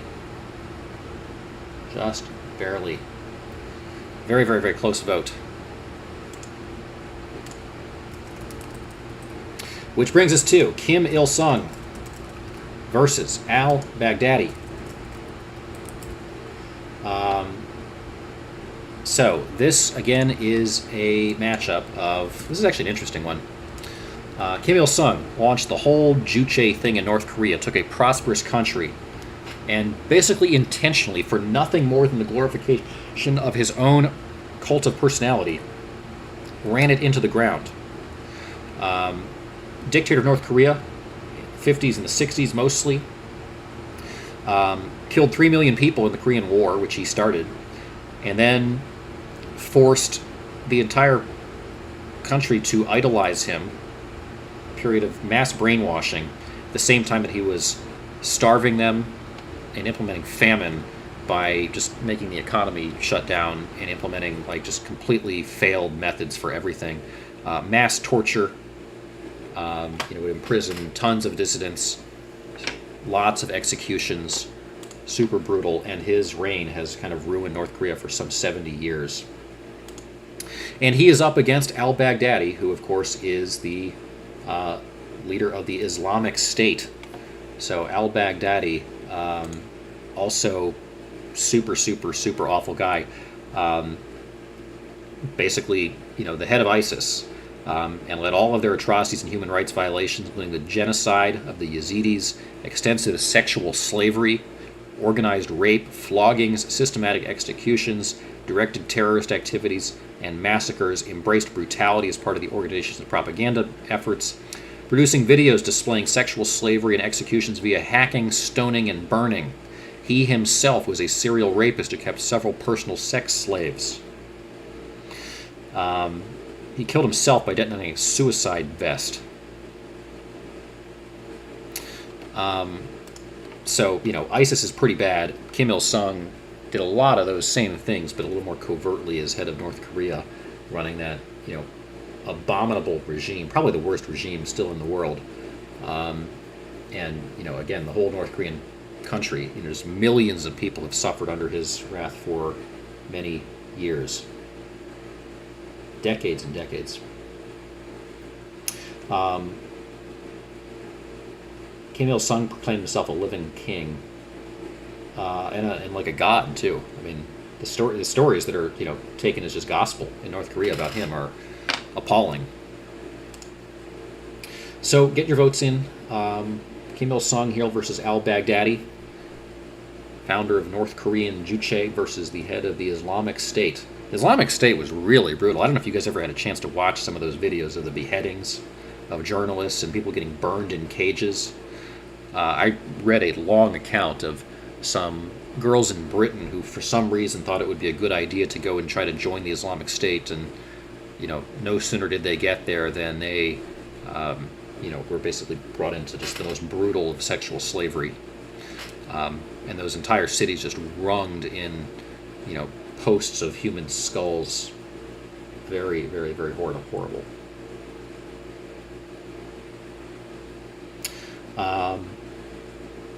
So, Kim Il-sung here versus al-Baghdadi. Get your votes in. I'm going to give it just a few more seconds. This seems to be trending a certain direction. It's about a 2-to-1 margin right now. Still chance to influence it a little bit. But, get your votes in.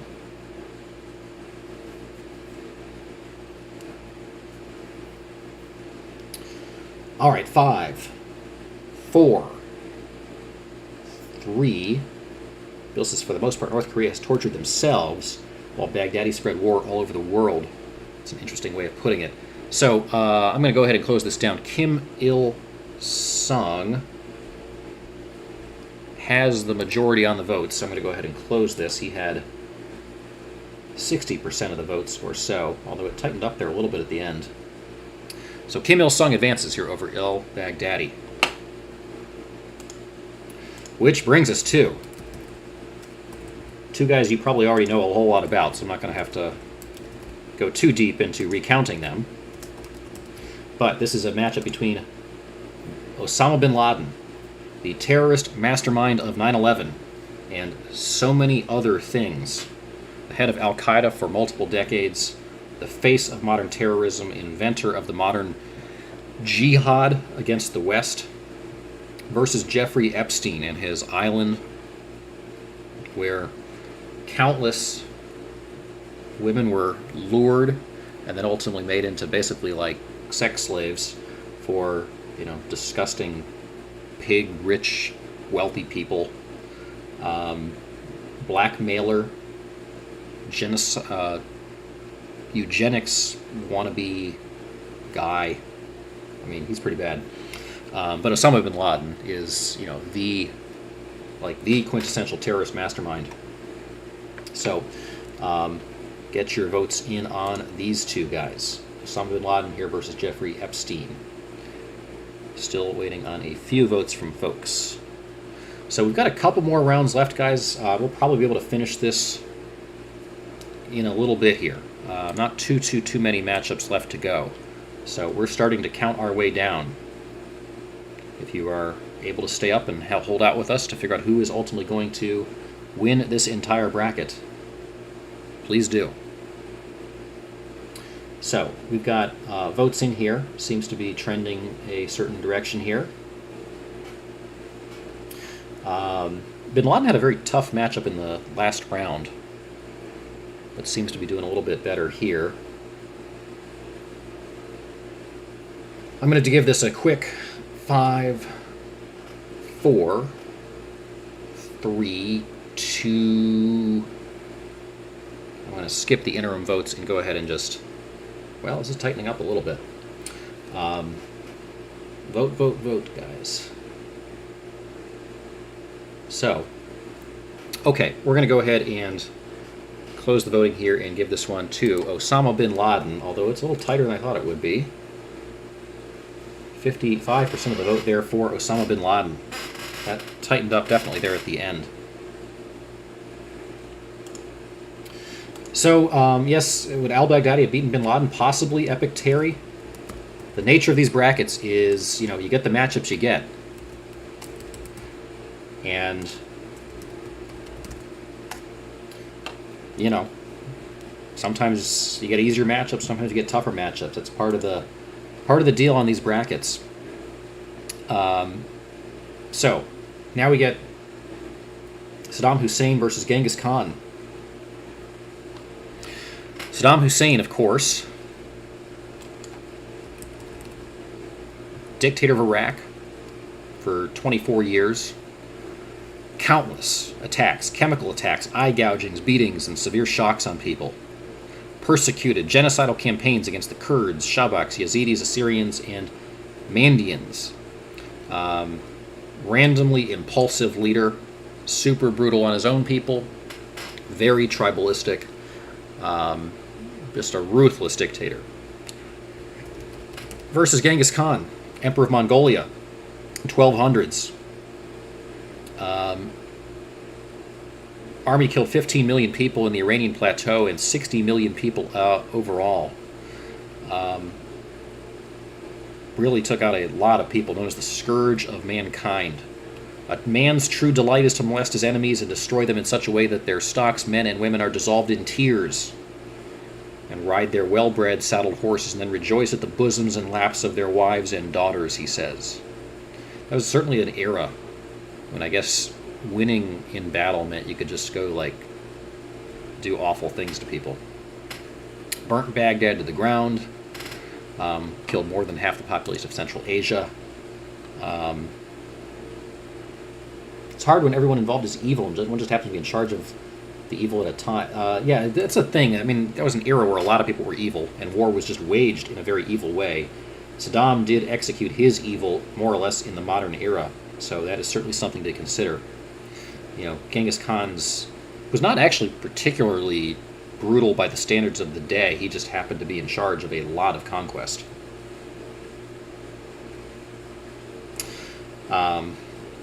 But so far, people not really giving Saddam much of a shake here in this matchup. So get your votes in.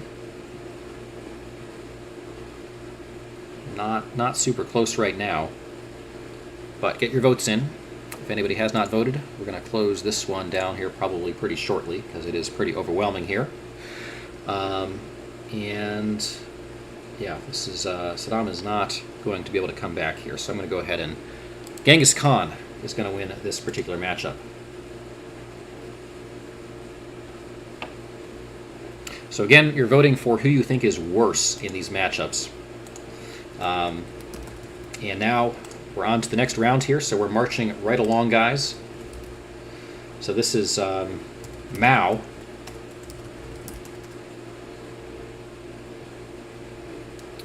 versus Ivan the Terrible. So we're going to go ahead and getting buffering. Okay, guys. Hopefully it's not buffering too much for you guys. Hopefully the buffering has ended, and we're still here. So we're going to go ahead and open this one up. If you're getting buffering, yeah, refresh. Mao against Ivan the Terrible. So once again, we did a kind of lengthy recount of all the atrocities of Mao. You know, both incompetent but also incredibly brutal. The largest genocide in history. Killed some 70 to 80 million people. Some people have said up to 100 million people through forced labor, executions, and starvation. Brutally terrorized his enemies. Really leveraged mob violence. massacred people's private property, illegally seized private farms, brainwashed people on a massive scale, rounded up intellectuals and dissidents and persecuted them by the hundreds of thousands. His Great Leap Forward, his agricultural project, was just a litany of like intentionally malicious moves that led to 55 million people dying of hunger, some of them freezing to death, some of them dying of exhaustion. Huge number of counter-revolutionary, massive destruction efforts under his cult of personality. Tens of millions of people persecuted during the Cultural Revolution. Meanwhile, Ivan the Terrible, Tsar of Russia, he's the one who used to throw animals from the top of tall buildings. Bouts of rage, just enjoyed impaling, beheading, burning, strangling, frying, blinding, and disemboweling people. 60,000 people were tortured to death during the Novgorod massacre while Ivan was playing chess with his friend. He might be the most sort of sick and twisted, like, intentionally malicious person in history. He just had a massive fetish for the worst kinds of evil. So get your votes in here between Mao and Ivan the Terrible. We've got most votes in here, and it seems to be pretty overwhelming. If anybody hasn't voted, get your votes in. Overwhelmingly right now seems to be trending a particular direction. And I don't think it's probably gonna, I don't think that gap is gonna close. Compared to what I guess Mao did to people, I'm not sure the animals off the roof carries the weight it does might in a less evil person, says Bill. The stench must have been nasty with both of them, says GH. Hi, Patrice. Welcome. Okay, we're going to go ahead and give this one to Mao. He seems to have the majority of the votes, so congratulations, Mao, on advancing once again. And we'll open up the next matchup here, which is between Idi Amin and Timur. Idi Amin won a very close matchup, I believe, in the last round. So we'll go ahead and open this one up. Idi Amin, 20th century dictator, so that always carries some weight. Was in Uganda, the butcher of Uganda. Killed people by feeding them to crocodiles, claimed to be a cannibal, mutilated one of his wives and rearranged her limbs, killed and tortured around 500,000 people in the 1970s. Regime included human rights abuses, political repression, ethnic persecution, extrajudicial killings, nepotism, corruption, and gross economic mismanagement. So both super incompetent and also super gruesome and evil. Again, claims to be a cannibal. As opposed to Timur, who led the Turco-Mongol Empire, and he's the guy who seemed to really enjoy like going on like purposeless conquests. No uniting call or hope to save his people from any kind of threat, only a desire to loot and kill. Millions were killed by him, including 90,000 in one day.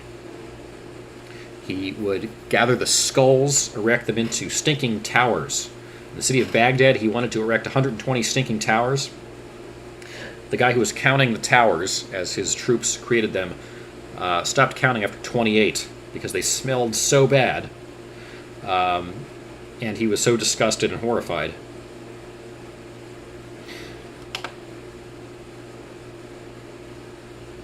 Skull pyramids, the hallmark of Timur here, is modus operandi.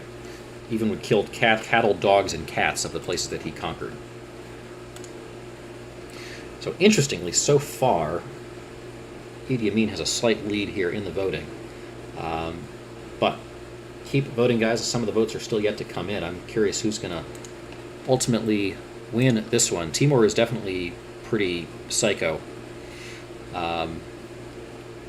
You know, he just, I don't know why he was so fascinated with decapitated heads and creating like landform features out of decapitated heads.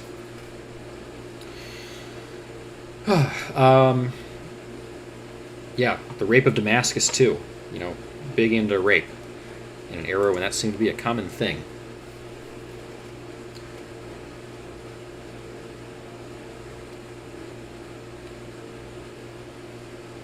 So, if anybody has not voted on this, please get your votes in here. 22 votes in. And Idi Amin, like, it's pretty crazy to be like the head of a country and a cannibal in the modern era, which is what Idi Amin was doing. Like, in Timur's era, at least he could be excused because he was doing it in an era where a lot of people did that. Idi Amin was doing this in the 1970s. So, we'll give a few more seconds here. This is a close vote, so if anybody has not yet voted on this one, please get your votes in. Give you about 5 more seconds. 5, 4. Yeah, I've taken the Catacomb Tours GH. In fact, I think we have some footage that we've aired on our channel during these streams at one point in the past of the catacombs. Just piles and piles of skulls and whatnot. All right, this is now literally a 50-50 vote, guys. If anybody is still pocketing a vote and has not voted, you have the chance to be the kingmaker here, if you are so inclined. 2 really bad dudes, says Patrice. If anybody's hanging on to a vote, you've got the opportunity to be the decider here. So please, please, please do vote. 5, 4, 3, 2, 1.5. Okay, it's back to tied. Okay, guys, it's back to 50-50. There's got to be somebody out there who is still holding on to a vote. So far, I have not had to be the decider in any matchups because somebody was there to break these ties. It is now a complete tie here between Idi Amin and Timur. If anybody still has a vote and has not dropped a vote in here, you can decide here between Idi Amin and Timur. Man, thinking about those stinking skull pyramids. How bad would that smell? There's a lot of these people that I think seem to have an immunity to bad smells, or at least they must have, to be able to do the kinds of things they were doing. Okay, guys, this is now no longer a tie, but it is still very close. If anybody's hanging on to a vote, you can still sway things, but I'm going to do a quick countdown here. 5, 4, 3, 2, 1.67. Okay, now it's back to a tie. How many votes are still working out there, guys?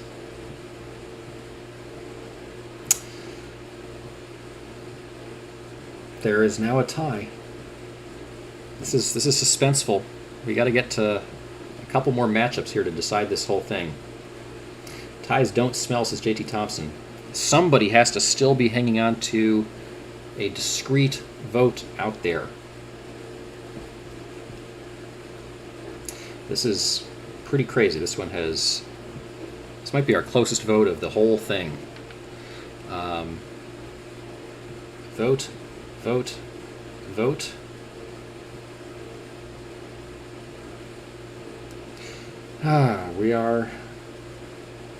We had more than that on a few of the earlier votes tonight, Bill. So this has not been the max number. This one has gone back and forth here, and is still sitting there as a tie. I guess I'm just trying to kind of eat through some time here. We got a few matchups left. We are still going to decide the ultimate winner here tonight. Don't hold out, guys, if anybody has a lurking vote. Otherwise, I'm going to have to make the decision here. And where's Mrs. Land? Mrs. Land is asleep, guys. I'm going to have to wake her up and ask for her position on this one.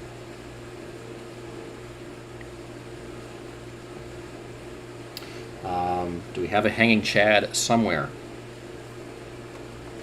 Idi Amin versus Timur.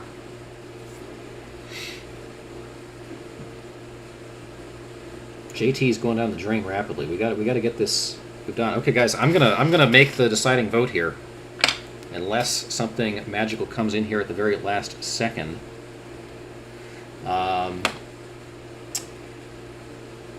Any lurking votes? 5, 4, 3, 2, 1. Okay, so let's. I'm gonna. I think. How are we gonna do this?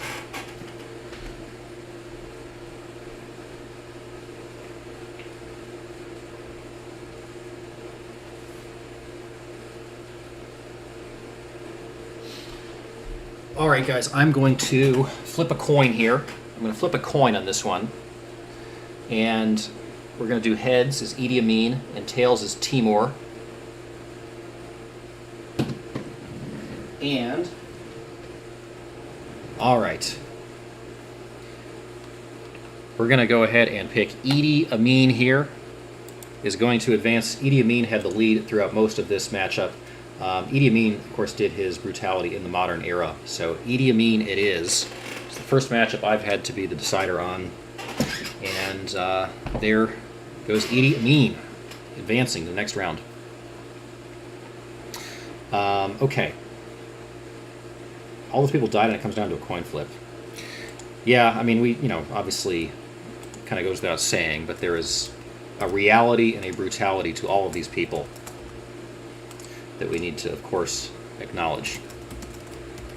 So, Pol Pot versus Kim Il-sung. I'm going to open up the voting on this next matchup. Pol Pot, of course, in Cambodia. Very, very, very horrible.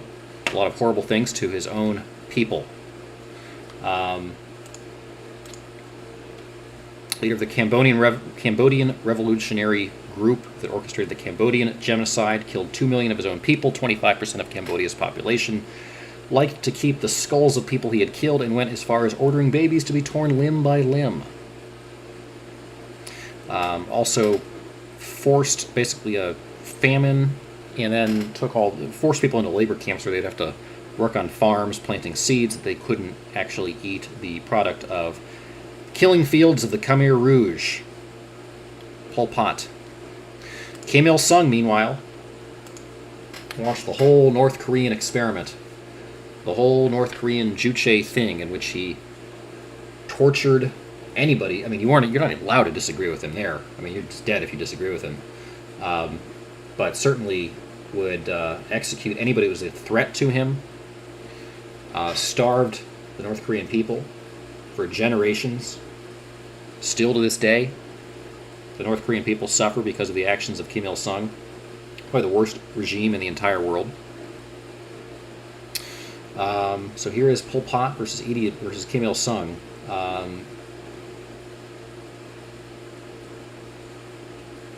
Jumping to this point, Pol Pot has a lot of the votes here, guys. So if anybody has not voted here, Kim Il-sung has a worse aftermath. That's probably very true. I mean, certainly the state of North Korea today, the fact that that regime has continued across 3 generations and is now still in place, and just every generation of North Korean people is brainwashed. Many of them, I mean, almost a lot of them starve. North Korea has they used to have a rule in their military that you had to be at least 5'3" to join the military. The famine got so bad in the 1990s, they had to eliminate that policy for their military because people were so stunted and short. Night soil became a thing during the regime of Kim Il-sung. Basically people starving, so unable to fertilize their crops, they started using human feces to make the crops grow. Okay, Pol Pot here seems to have a bit of a lead here over Kim Il-sung. So I'm not going to leave this open too long as it stays pretty one-sided here. But if anybody hasn't voted, please vote. Pol Pot here versus Kim Il-sung.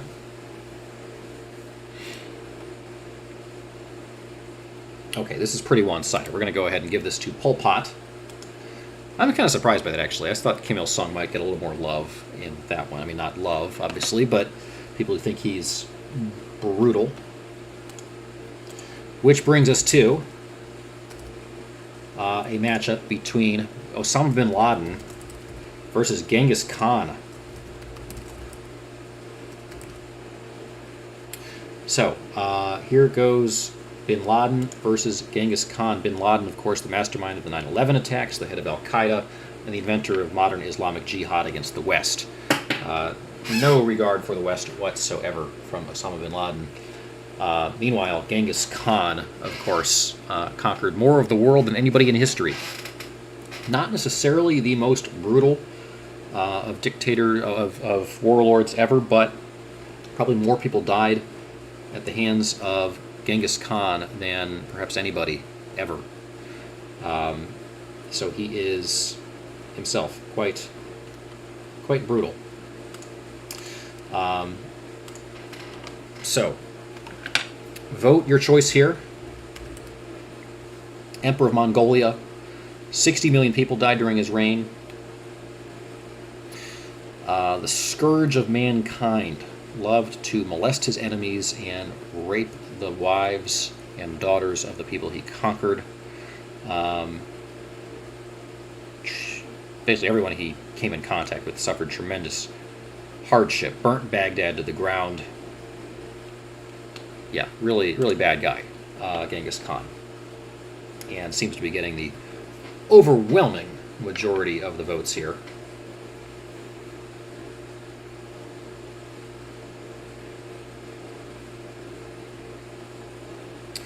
Okay, we're going to go ahead and wrap this up and give this one to Genghis Khan because he has overwhelmingly the majority here. So Genghis Khan, 87% of the vote on that one.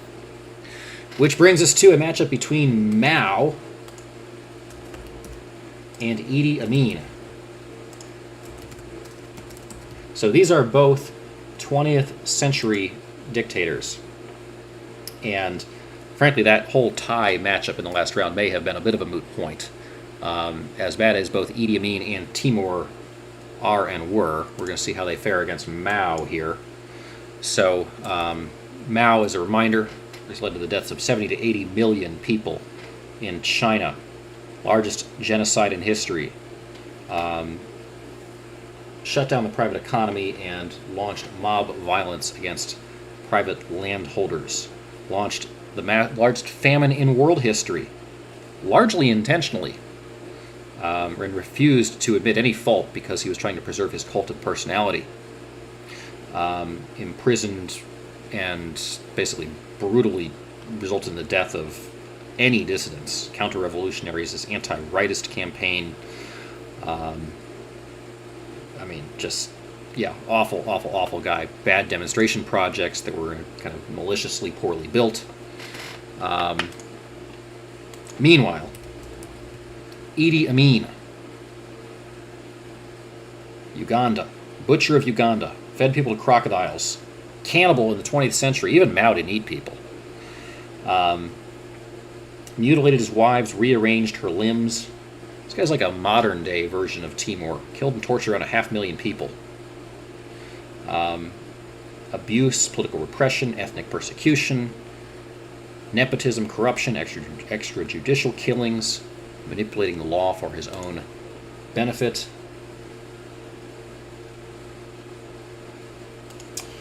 Okay, guys, get your votes in here. Mao versus Idi Amin.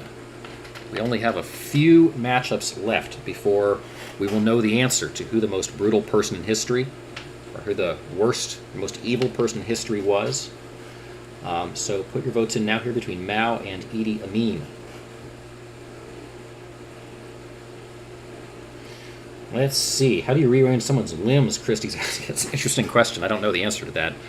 I don't have any photos or anything.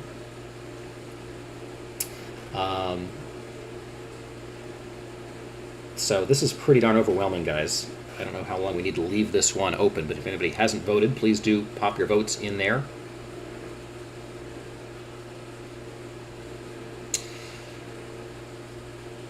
All right, guys.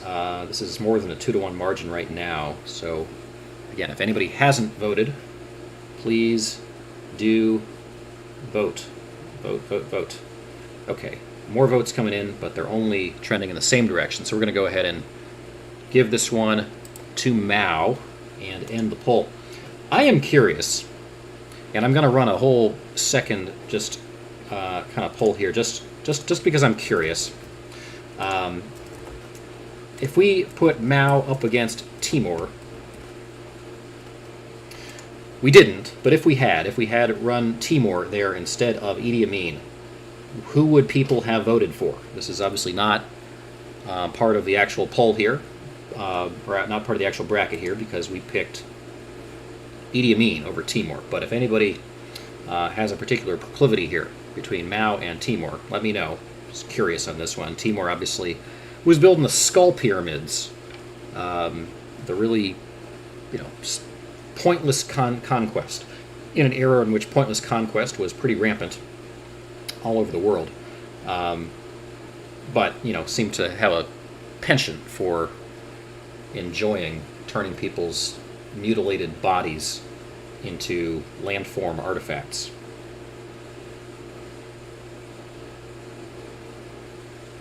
So, this seems to be going pretty much the exact same way as the other matchup. So Mao versus Timur.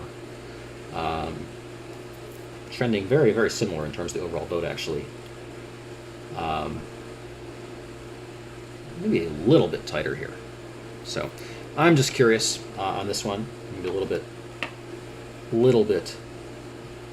tighter. Patrice, the poll is right. Yeah, this is just because I'm curious, Patrice. So, I'm going to go ahead and close this one. This one ended up being very slightly closer than Mao versus Idi Amin. So Mao was a pretty bad guy. So now we're going to go to our next matchup here between Pol Pot and Genghis Khan. And we're going to go ahead and open this one. How did Mao stay in power, says Will? Because he, in addition to brutalizing all these people, had a massive cult of personality that he very effectively orchestrated. He basically killed everyone who disagreed with him. I mean, he literally forced out the standing government of China into exile in Taiwan. It's the whole source of the whole Taiwan conflict now. That's a rule of being a dictator, is kill everyone who disagrees with you, and eventually all that's left are the people who agree with you. And then they'll worship you. Okay, but this matchup is between Pol Pot and Genghis Khan. So, Pol Pot, again, leader of Cambodia. Here in the 20th century, Pol Pot ordered mass genocide in his own country. Killed 25% of the population of Cambodia. All because he basically wanted to start a new regime. He thought he had to destroy the entire country from within. So he destroyed Cambodia completely, killed 2 million people, kept many of their skulls in his palace, and ordered babies to be torn limb from limb. Killing fields. Killed people with spades, axes, hammers, and sharpened bamboo sticks because he wanted to save ammunition. Imagine being that frugal. You couldn't even waste a whole bullet on someone. So that's Pol Pot. Genghis Khan, meanwhile, conquered basically the entire world. Killed 60 million people. I mean, as a proportion of the world, it's not even close. He killed far more people than anybody else in world history. His troops would drink blood from their own horses to get them all riled up to go kill people brutally. He would at times allow people the right to surrender before he would kill them, but again, this is his quote: "A man's true delight is to molest his enemies and destroy them in such a way that their stocks, men, and women are dissolved in tears, and ride their well-bred and saddled horses, and then rejoice at the bosoms and the laps of their wives and their daughters." So again, that is Genghis Khan versus Pol Pot here. This is fairly close, guys, so if you have not voted, please drop your vote here into the vote thing. We're missing a couple of votes that voted in the last couple rounds, so if anybody is still hanging on to a vote, please do drop your vote in now, or else I'll close it early. We're closing in, guys. We've only got maybe a couple matchups left after this, so thank you guys for hanging in there tonight. I know this has been a long slug the last couple of days trying to get to the end of this bracket, but here we are. We're getting very, very, very close. Terry says, wonderful quote. That is there's some pretty bad quotes from a few of the people in here. Mao has a pretty bad quote in here. So we've got a lot of votes in here now, and clearly this is headed in a particular direction at this point. It's close, but it's not close enough that I think the margin is going to tighten up. So once again, if anybody hasn't voted, drop your vote in. Otherwise, there is definitely a winner emerging here, and it is Pol Pot emerges over Genghis Khan. I'm a little surprised by that, actually. So Pol Pot beats Genghis Khan for 60% of the vote. So, guys, we have basically two matchups left here. We have this matchup, which is the matchup which will basically declare the winner of the right side of the bracket. This matchup here between Mao and Pol Pot is going to decide the right side of the bracket. Again, we finished the left side of the bracket last night. The left side of the bracket was won by Hitler. These are the only three people left standing in this entire bracket right now. Hitler awaiting the winner of Mao against Pol Pot. And amazingly, this has been a chalk bracket. The number one seeds from all four quadrants of the bracket have basically advanced. My four number one seeds in this whole thing were Hitler, Stalin, Mao, and Pol Pot. And here we are. We've got three number one seeds left. So we're going to open up this one here in just a moment. Again, Mao versus Pol Pot. You guys should have a pretty good idea of these two at this point. If anybody is still hanging on to their like or subscribe, I do appreciate that on our streams. We're inching closer to 50 tonight. So if anybody's still hanging on to a like that they haven't dropped on our screen tonight, I do appreciate those. If anybody hasn't subscribed to our channel, if you're new tonight, thank you for joining us.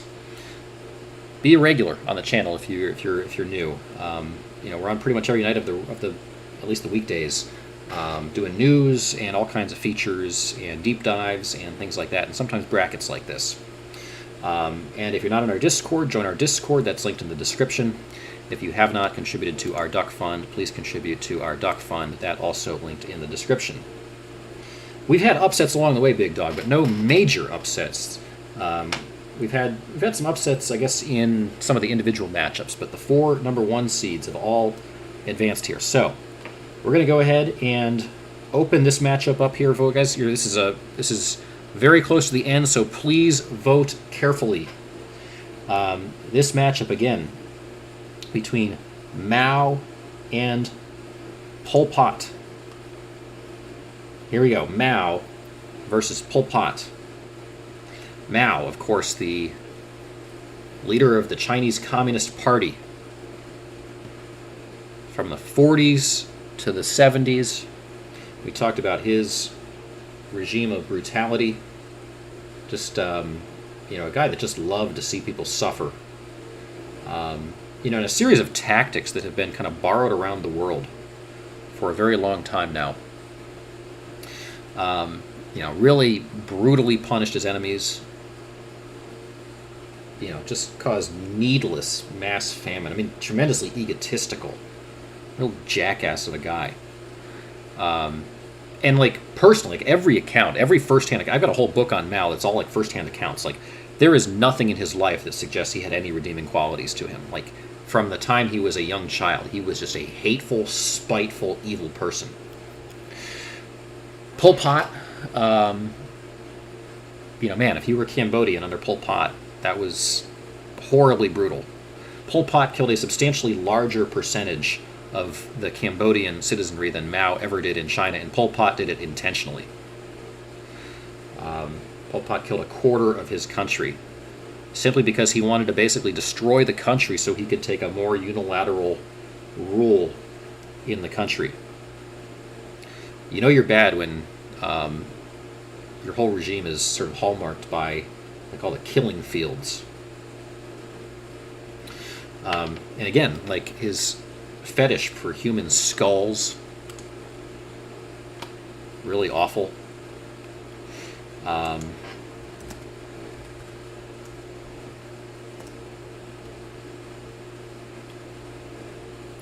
Ordered babies to be torn limb by limb.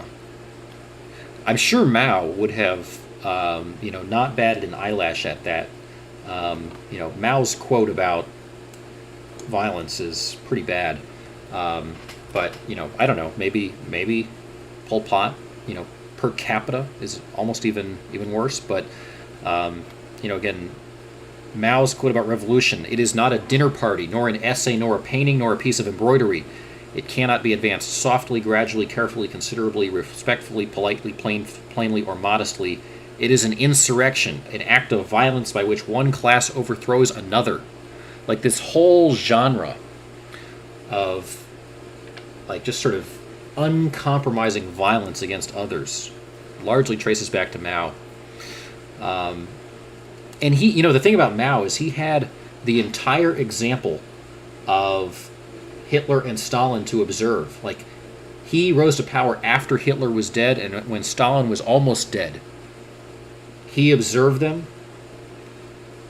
and did not see them as evil people. In fact, tried to basically mimic them. He basically also completely stabbed in the back the Soviets. He basically tried to build an alliance with the Soviets, and then completely tore it apart. Like, Mao is very, very, very gory. So we have 20 votes in. Still waiting on a few votes here. If anybody has not voted on this one, Will Buddick says they're the same. Will Buddick also says Pol Pot was enforcing communism to Cambodia. Mao separated children from their past, their families, shaped a country for generations, says Patrice.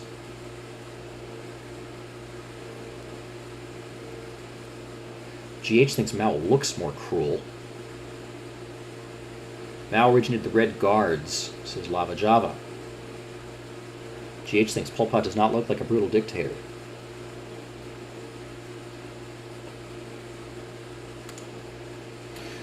Guys, we're still missing a couple of votes here. If anybody has not voted, please do drop your vote into the chat. Otherwise, I'm going to close it because this right now has a bit of a margin to it. And unless people vote and close the margin very quickly, I think we have a sense of who the winner is going to be in this one. Right now, Mao is ahead of Pol Pot. So if anybody has not voted yet, please do drop your votes into the voter machine. If there are any, like, nefarious voting antics going on behind the scenes, I'm not controlling them. Maybe Nightbot is. So, this one is certainly trending. I think we have a pretty good sense of who is going to win here. I don't think this margin is going to close, but I will give it 5 more seconds. 5, 4, 3, 2. When I do my sort of extended countdowns, by the way, it's not because I'm just trying to drag it out. It's because when I say 5, it doesn't actually get to you for about 10 seconds. So even if I'm going to do an actual 5-second countdown, I gotta kind of drag it out here a little bit. So hold up your little red book, says Lava Java. Okay, so looks like Mao has it. Mao has the votes. So Mao is advancing here. So I guess congratulations to Mao here, 63 to 36 in the voting. Which brings us to our final matchup here between, the guys I thought would be in the final matchup. I don't know if anybody expected anybody else to unseat some of these folks. But I was talking with Mrs. Land about this earlier, and I said I anticipated this would probably land with a matchup between Hitler and Mao. The two most evil people of the 20th century, and amazingly, they are both of, relatively recent vintage, by the standards of history. All of those bad people of history, Genghis Khan, Timur, Leopold II, all the Roman emperors. It's amazing that the two most evil people, at least as we voted on them, are all from within about 100 years ago. So, I am curious what people are going to vote for here. Obviously, you guys know the story on both of these. As Bill's pointing out, Mao certainly has the numbers. Probably in terms of aggregate people who died under their watch. You know, Mao was greater. Hitler's is pretty high if you include all the people who were influenced by World War II, which he started. On intention, perhaps Hitler, maybe. I mean, you read about both of them. They both, I mean, just the pure sort of evil brutality of Mao is really, really hard to match. But Hitler also, I mean, man, to like actually execute the kind of genocide that he did. You know, Mao killed a lot of people. I don't know if he ever had concentration camps where he was literally gassing people in that way. You know, they both had a tremendous cult of personality. Everything Mao did, he did to basically his own people. Everything Hitler did, I mean, a lot of what Hitler did, you know, was also inflicted upon the world around him. Mao didn't try to take over other people's lands that I know of, says D. Green. Yeah, that's, you know, a difference between them. I mean, I don't know, is it worse to try to spread your evil around the world, or is it worse to just massively genocide your own people? You know, you guys are going to have to decide who you think is really worse here at the end of the day. We've tried to give you as much background as we could on both of them. So, are we ready? I think we're ready for this, guys. You guys probably all have your own perspectives locked in at this point. I don't want to try to sway anybody any particular direction. I don't even know who I would vote for out of these two. I mean, they are both horrific figures of history, and the world is the worse for both of them having existed. So, can you phone Ellen? I don't know. Ellen got voted out pretty darn early. So, guys, I'm going to go ahead. This is, again, the final matchup, guys. This will determine who we declare the most evil and bad person of history. Whatever criteria you use for your vote can be your criteria, then you're voting for the worst person. So thank you guys for sticking with us for two nights of all this. The poll is now going open. So, who is the most evil, the worst person of history? Make your picks now, guys. What do you think? What do you think? I am curious, people, what people are going to land on here. And if I have to make a tie-breaking vote, I will. These are both off. I feel like Hitler's probably better known. People probably know Hitler's story, perhaps maybe a little bit more. But Mao's story, which we tried to share with you guys tonight, is certainly on par. Certainly on par. Let's give hell a call and see what Satan has to say, says D. Green. No wrong answer, says Patrice. Christy thinks Genghis Khan wins. You know, it's sort of a question of scale and intent, maybe. I mean, the Holocaust is the Holocaust. Like, you know, I don't think there's anything in Mao's resume that is quite what the Holocaust was. Hitler had some henchmen that, you know, a lot more of Hitler's henchmen are in this bracket. You know, there are, I don't know, at least a couple of, three, at least three of Hitler's people under Hitler also in the bracket. That, I don't know if that says anything.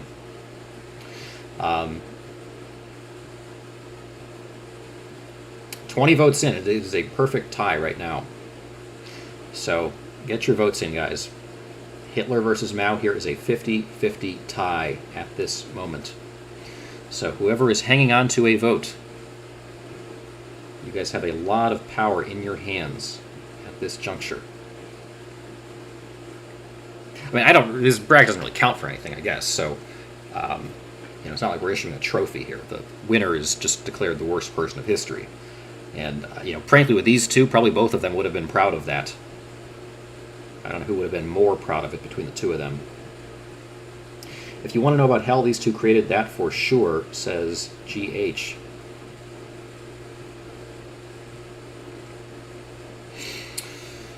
I know people are watching who still have votes out there. Amazing. We've gone through 80 names on this whole thing. These were the number one seeds. All along, these are the number one seeds in the whole thing. So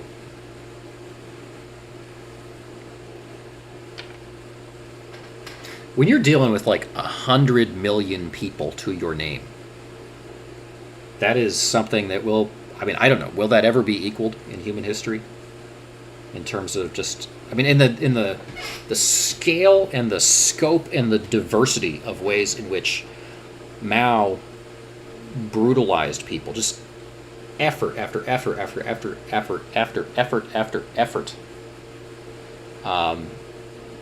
Mao served a lot longer than Hitler did, and did a lot of bad. And it's like Mao's sort of like relentlessness. I mean, the number of failed things he did, each of which entailed killing millions of people to get there.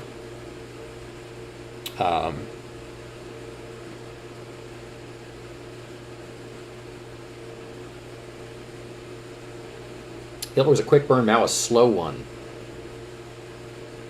China's population over Mao's tenure, D. Green, actually increased a lot. It was about 500 million when he took over, and it was almost a billion by the time he left. That was a period of massive growth in China, population-wise. The economy really didn't do a whole lot while Mao was in charge. It was actually not until Mao left and China started liberalizing a bit that Mao, started really seeing its economy take off. China's suffering because of Mao, says GH. Mao is a rare combination of incompetence and evil. I think if you were to read the childhood accounts of the two of them, you might find that Mao actually had like more evil in his heart. Like he was just, he was sort of more. Like I'm curious, like if you put them in some kind of situation where you had to sort of test when an ounce of sympathy of either of them would ever play out,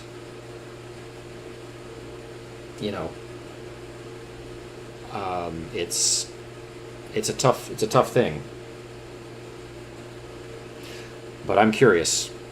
I don't know how you do that. You have to like torture someone in front of them and see which one eventually gives in and expresses any sympathy.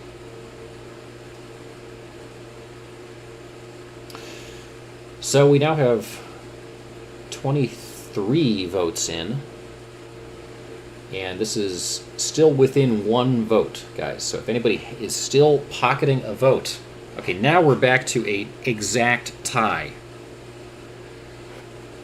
Guys, this is the last matchup, so we can. This is for all the marbles. Somebody is still hanging on to a vote here. It's now back to a 1-vote margin. Votes coming out of the woodwork here, I see. They both had interesting conversion tactics to get people on board. That's certainly true, Patrice. And they're a little different in that way.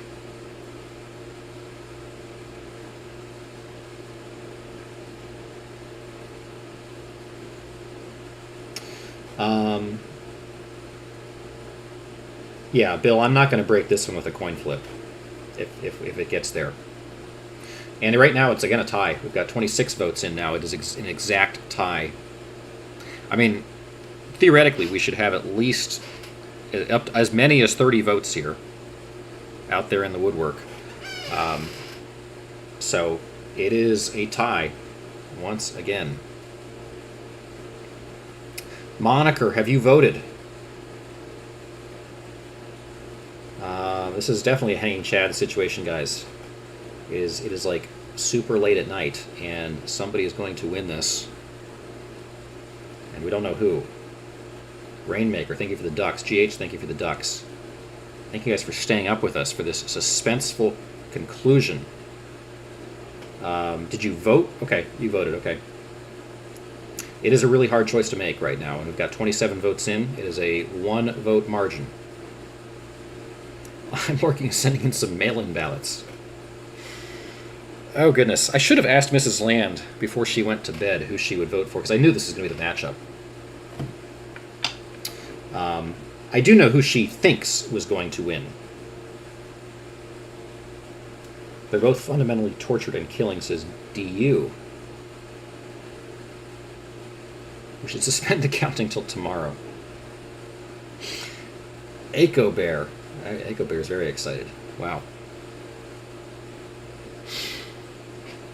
So I guess if you haven't voted, you don't get to see the margin. So I won't tell you who is ahead if you have not voted. If anybody has a vote out there who has not yet voted, you can be the decisive vote.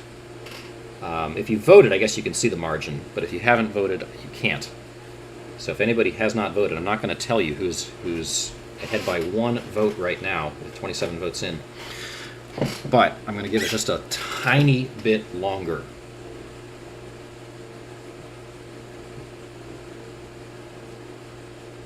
Andrew T. is asking about prom in high school. So, I don't know, one of these streams, sometime in the near future, we will be doing some Land Mrs. Land stories.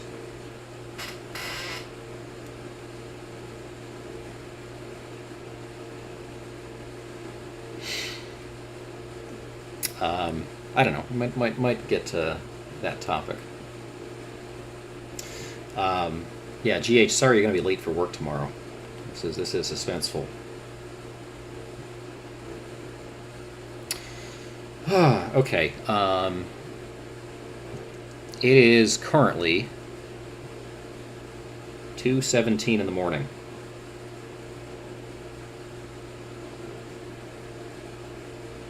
So, we just had another vote come in. So we now have 28 votes. I guess I should stop saying what the state of the votes is at this moment, in case there are any other votes out there. But I'm going to shut this. I'm going to shut this off.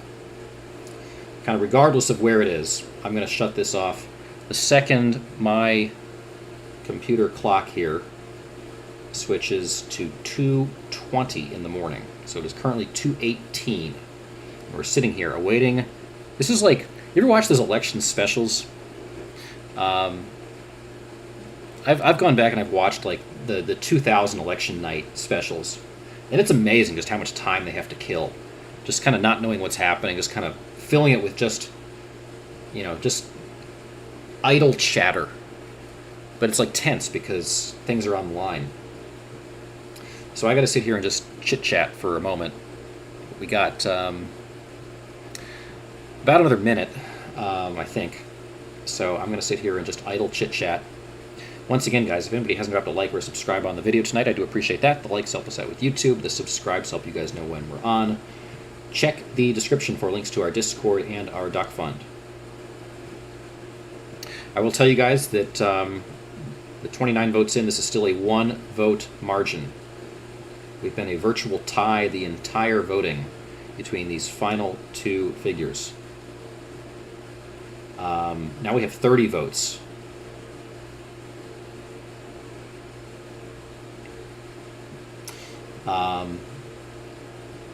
So I'm going to give this. Okay, I think we're now inside of 1 minute until I'm gonna shut it down no matter what. I don't know if I would say that this whole experience has been fun, going through all these super brutal people. But it has certainly been interesting and informative and tense. Moniker's friend says, Moniker, can your friend log in and vote? I can't manufacture a vote here. It's got to actually be in the system. Can your friend log on to the stream and actually vote? Theoretically, we have 2 people watching who have not yet voted. Yeah, Jay Luther, it may be... The thing about my computer is the clock actually does get behind a little bit. Carnage.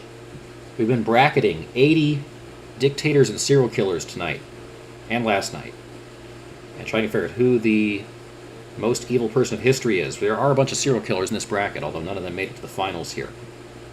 It's hard for the serial killers to compete with the dictators.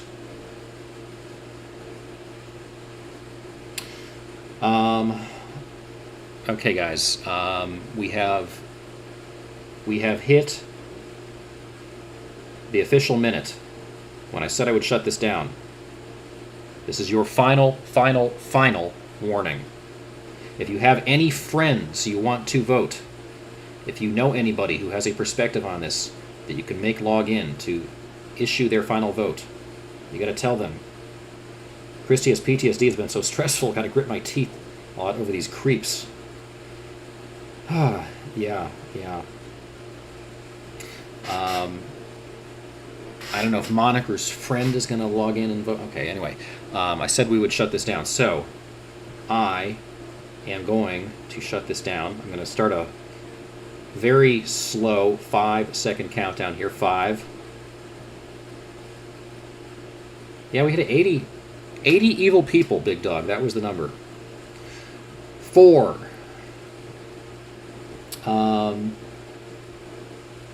How is Mao the second most worst person in history? I've never heard of him. That might say more about our education system than anything else. Carnage. Napoleon was in the bracket. Carnage. Napoleon was definitely in the bracket. Moniker, did your friend vote? Bequeathius. Where's Bequeathius? We need him voting here. Okay, 3. But Carnage Blender, if you vote, you would have some power here. 2.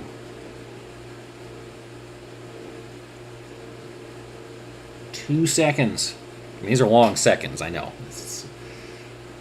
1 3/4.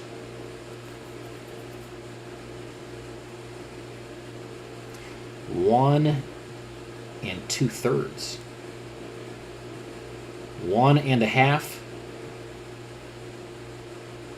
1 1/4.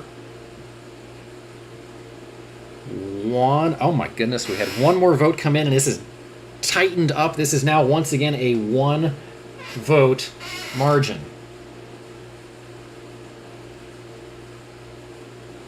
Just got closer. It had opened up to a 2 vote margin. Now it's a 1 vote margin again.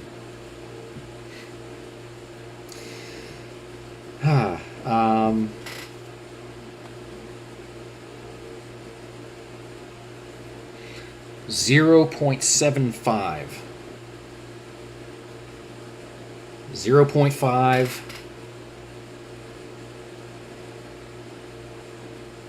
I wants to reset to 60. We're not resetting to 60, Moniker. If you have someone that is going to imminently vote, hang on for a couple seconds, but this has got to close. This has got to close. People are staying up late with us, and I really appreciate that people are staying up late with us. Oh my god. Oh my god. Okay. Somebody just voted. It's now a tie.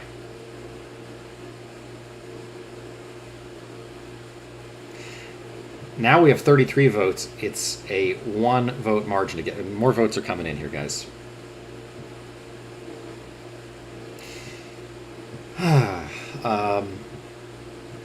Well, thank you guys for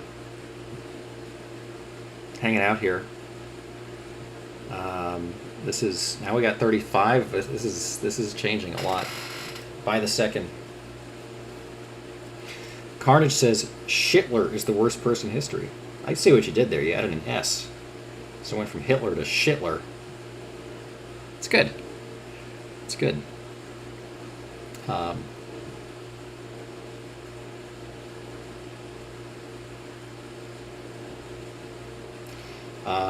Rainmaker's got to breathe, holding his breath, or her breath. Jeanette says Mao's effects long-term are worse. I mean, if World War II had gone differently. I mean, imagine if Hitler had won World War II.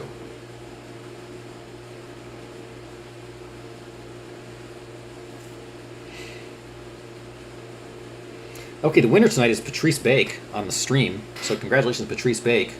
You are, like, I guess, the stream winner. Whoever's going to win this bracket selection. Well, Epic Terry is also... We got 2 winners tonight. Patrice Bake and Epic Terry. Well, congratulations, guys. Well deserved for sticking in with us this late. Yeah, double winner tonight. I think people have earned a double winner tonight. Okay, guys. I don't see any more votes coming in. This is currently a 1-vote margin. So, I am putting my finger on the mouse.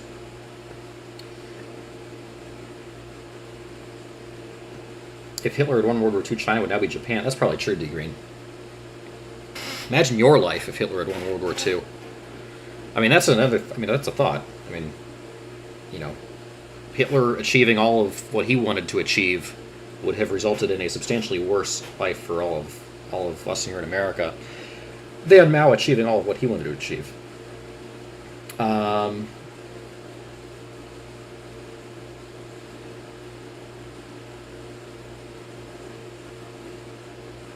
Okay, guys, I'm shutting it down. I'm shutting it down. I'm shutting it down. And the winner of this poll,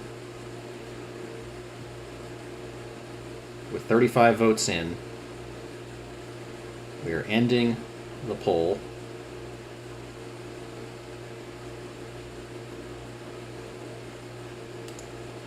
The poll has ended, guys. And with 35 votes, the winner tonight is Mao. So, I will tell you guys that over the course of this bracket tonight, or over the course of that final matchup, Hitler led. It was either a tie or a 1-2 vote lead for Hitler for almost the entire voting. And at the very last second, Mao snuck back in, and Mao ended up being the winner. Frankly, if I had to make the tie-breaking vote there,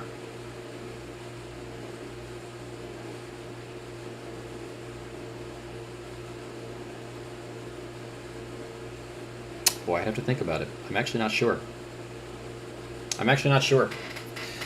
My initial lean was going to be Mao, but then I started thinking about Hitler's ambition for conquest of the world, and that is a very scary thing.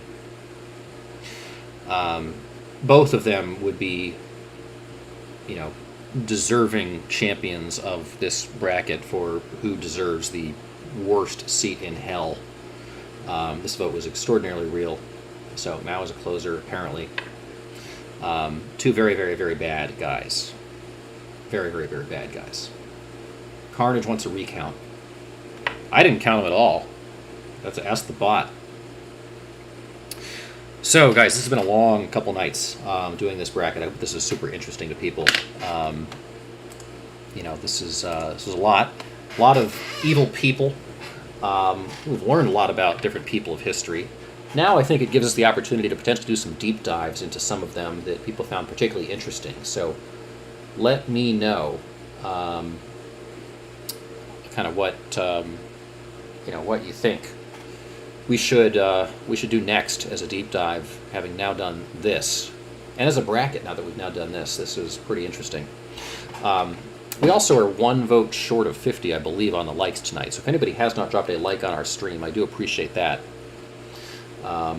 Again, I hope this was interesting to people, you know, not perhaps enjoyable hearing about all this death and destruction and stuff, but interesting and informative and things like that. I know people, you know, may have their own thoughts about the seedings and things like that. I know people wanted to see us maybe segment out just serial killers so that they have more of a chance, things like that. I don't know. Different ways of doing it. Maybe we'll try to get to some of those on future streams. We just a serial killer bracket maybe sometime in the future. So anyway, interesting stuff. Took us two nights and 2 long streams to get through. Dominion voting machines. I don't know, guys. Oh, and you guys can. Only Putin didn't find a girl with naked HD XYZ. Did naked HD XYZ know what we were doing tonight? Wow. I guess be lucky you're not Vladimir Putin. If you're not Putin, I guess you can go to that website that ends in .xyz and find your soulmate. Okay. Carnage Blender. I'm a clown though. Death and destruction is what I live for. Well, okay. Make sure you're subscribed then, and we'll try to tackle some more interesting themes on future streams. Thanks as always to our mods for keeping the conversation in line and also dealing with all of these really fun sex bots. I think we ended up, well, I don't know, did Bequeathy stop by? I'm not sure. Anyway, thanks to our mods tonight for all their work on this bracket. And thanks to everybody else in the chat for all of your thoughts and all of your voting. Hope the interactivity was fun, if not the content, not so fun. So, sorry if this kept you up late, waiting in suspense to figure out who was going to win. So guys, thanks.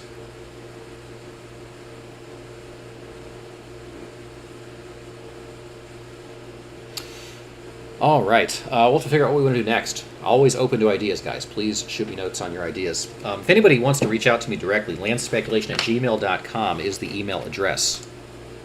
So I'm always open to notes there, or reach out to me on the Discord. That is probably the quickest and easiest way to reach me. Join the Discord if you're not on the Discord. That is in the description. As is the link to our Duck Fund. So if people want to contribute to our Duck Fund, we certainly appreciate the contributions there as well. Okay. Yeah, if I guess other people missed it, share it with your friends. Help us grow, all that stuff.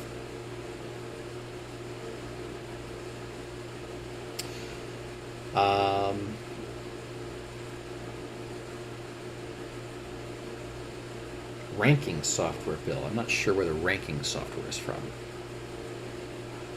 I don't know what you mean by ranking software. But the bracket software is a website called bracketfights.com. So, some interesting stuff there. All right, guys. I think that's about it. I mean, I don't know. I'm kind of out of steam here after 2 nights of all this. I don't know what to say. We got 2 really evil people here in the end, and that was a super close vote. Interesting, it was so close. Okay, guys. We'll have to figure out what we're gonna do next now.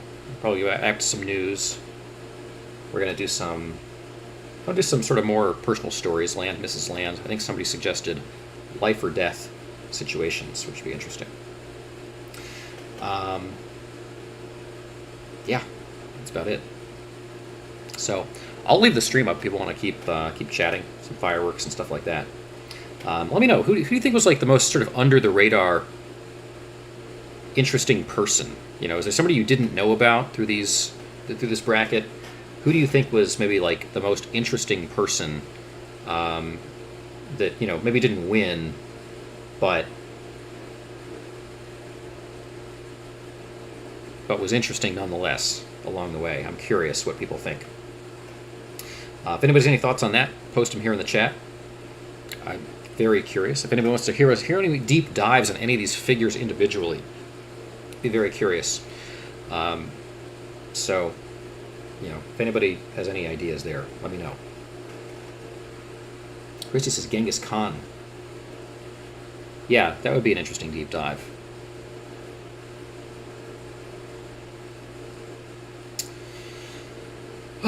Okay. Bill wants to do great heroes of history in the future. We could do, yeah, I think that we do more upbeat, optimistic one for sure. Great heroes of history would be interesting.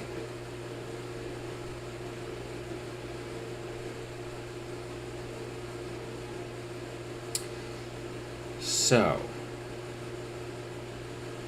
join our Discord. Yeah, there's the Nightbots telling you to join the Discord. So join the Discord.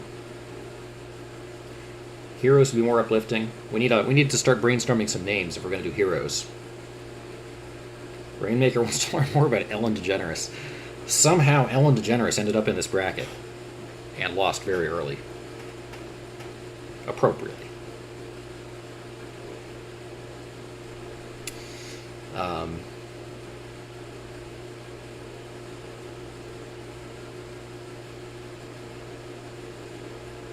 You talking Mother Teresa, Bill? Patton versus Mother Teresa? Yeah, that would be interesting. Depends on how you define a hero, I suppose.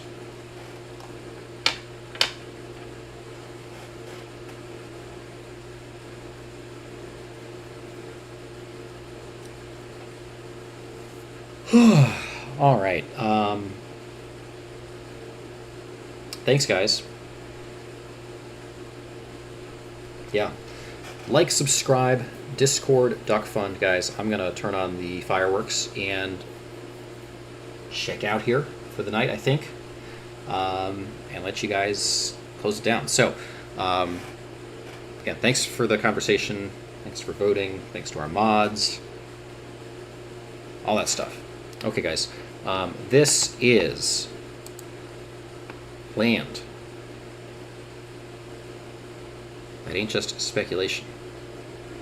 And for now, I hope you guys all have a good night.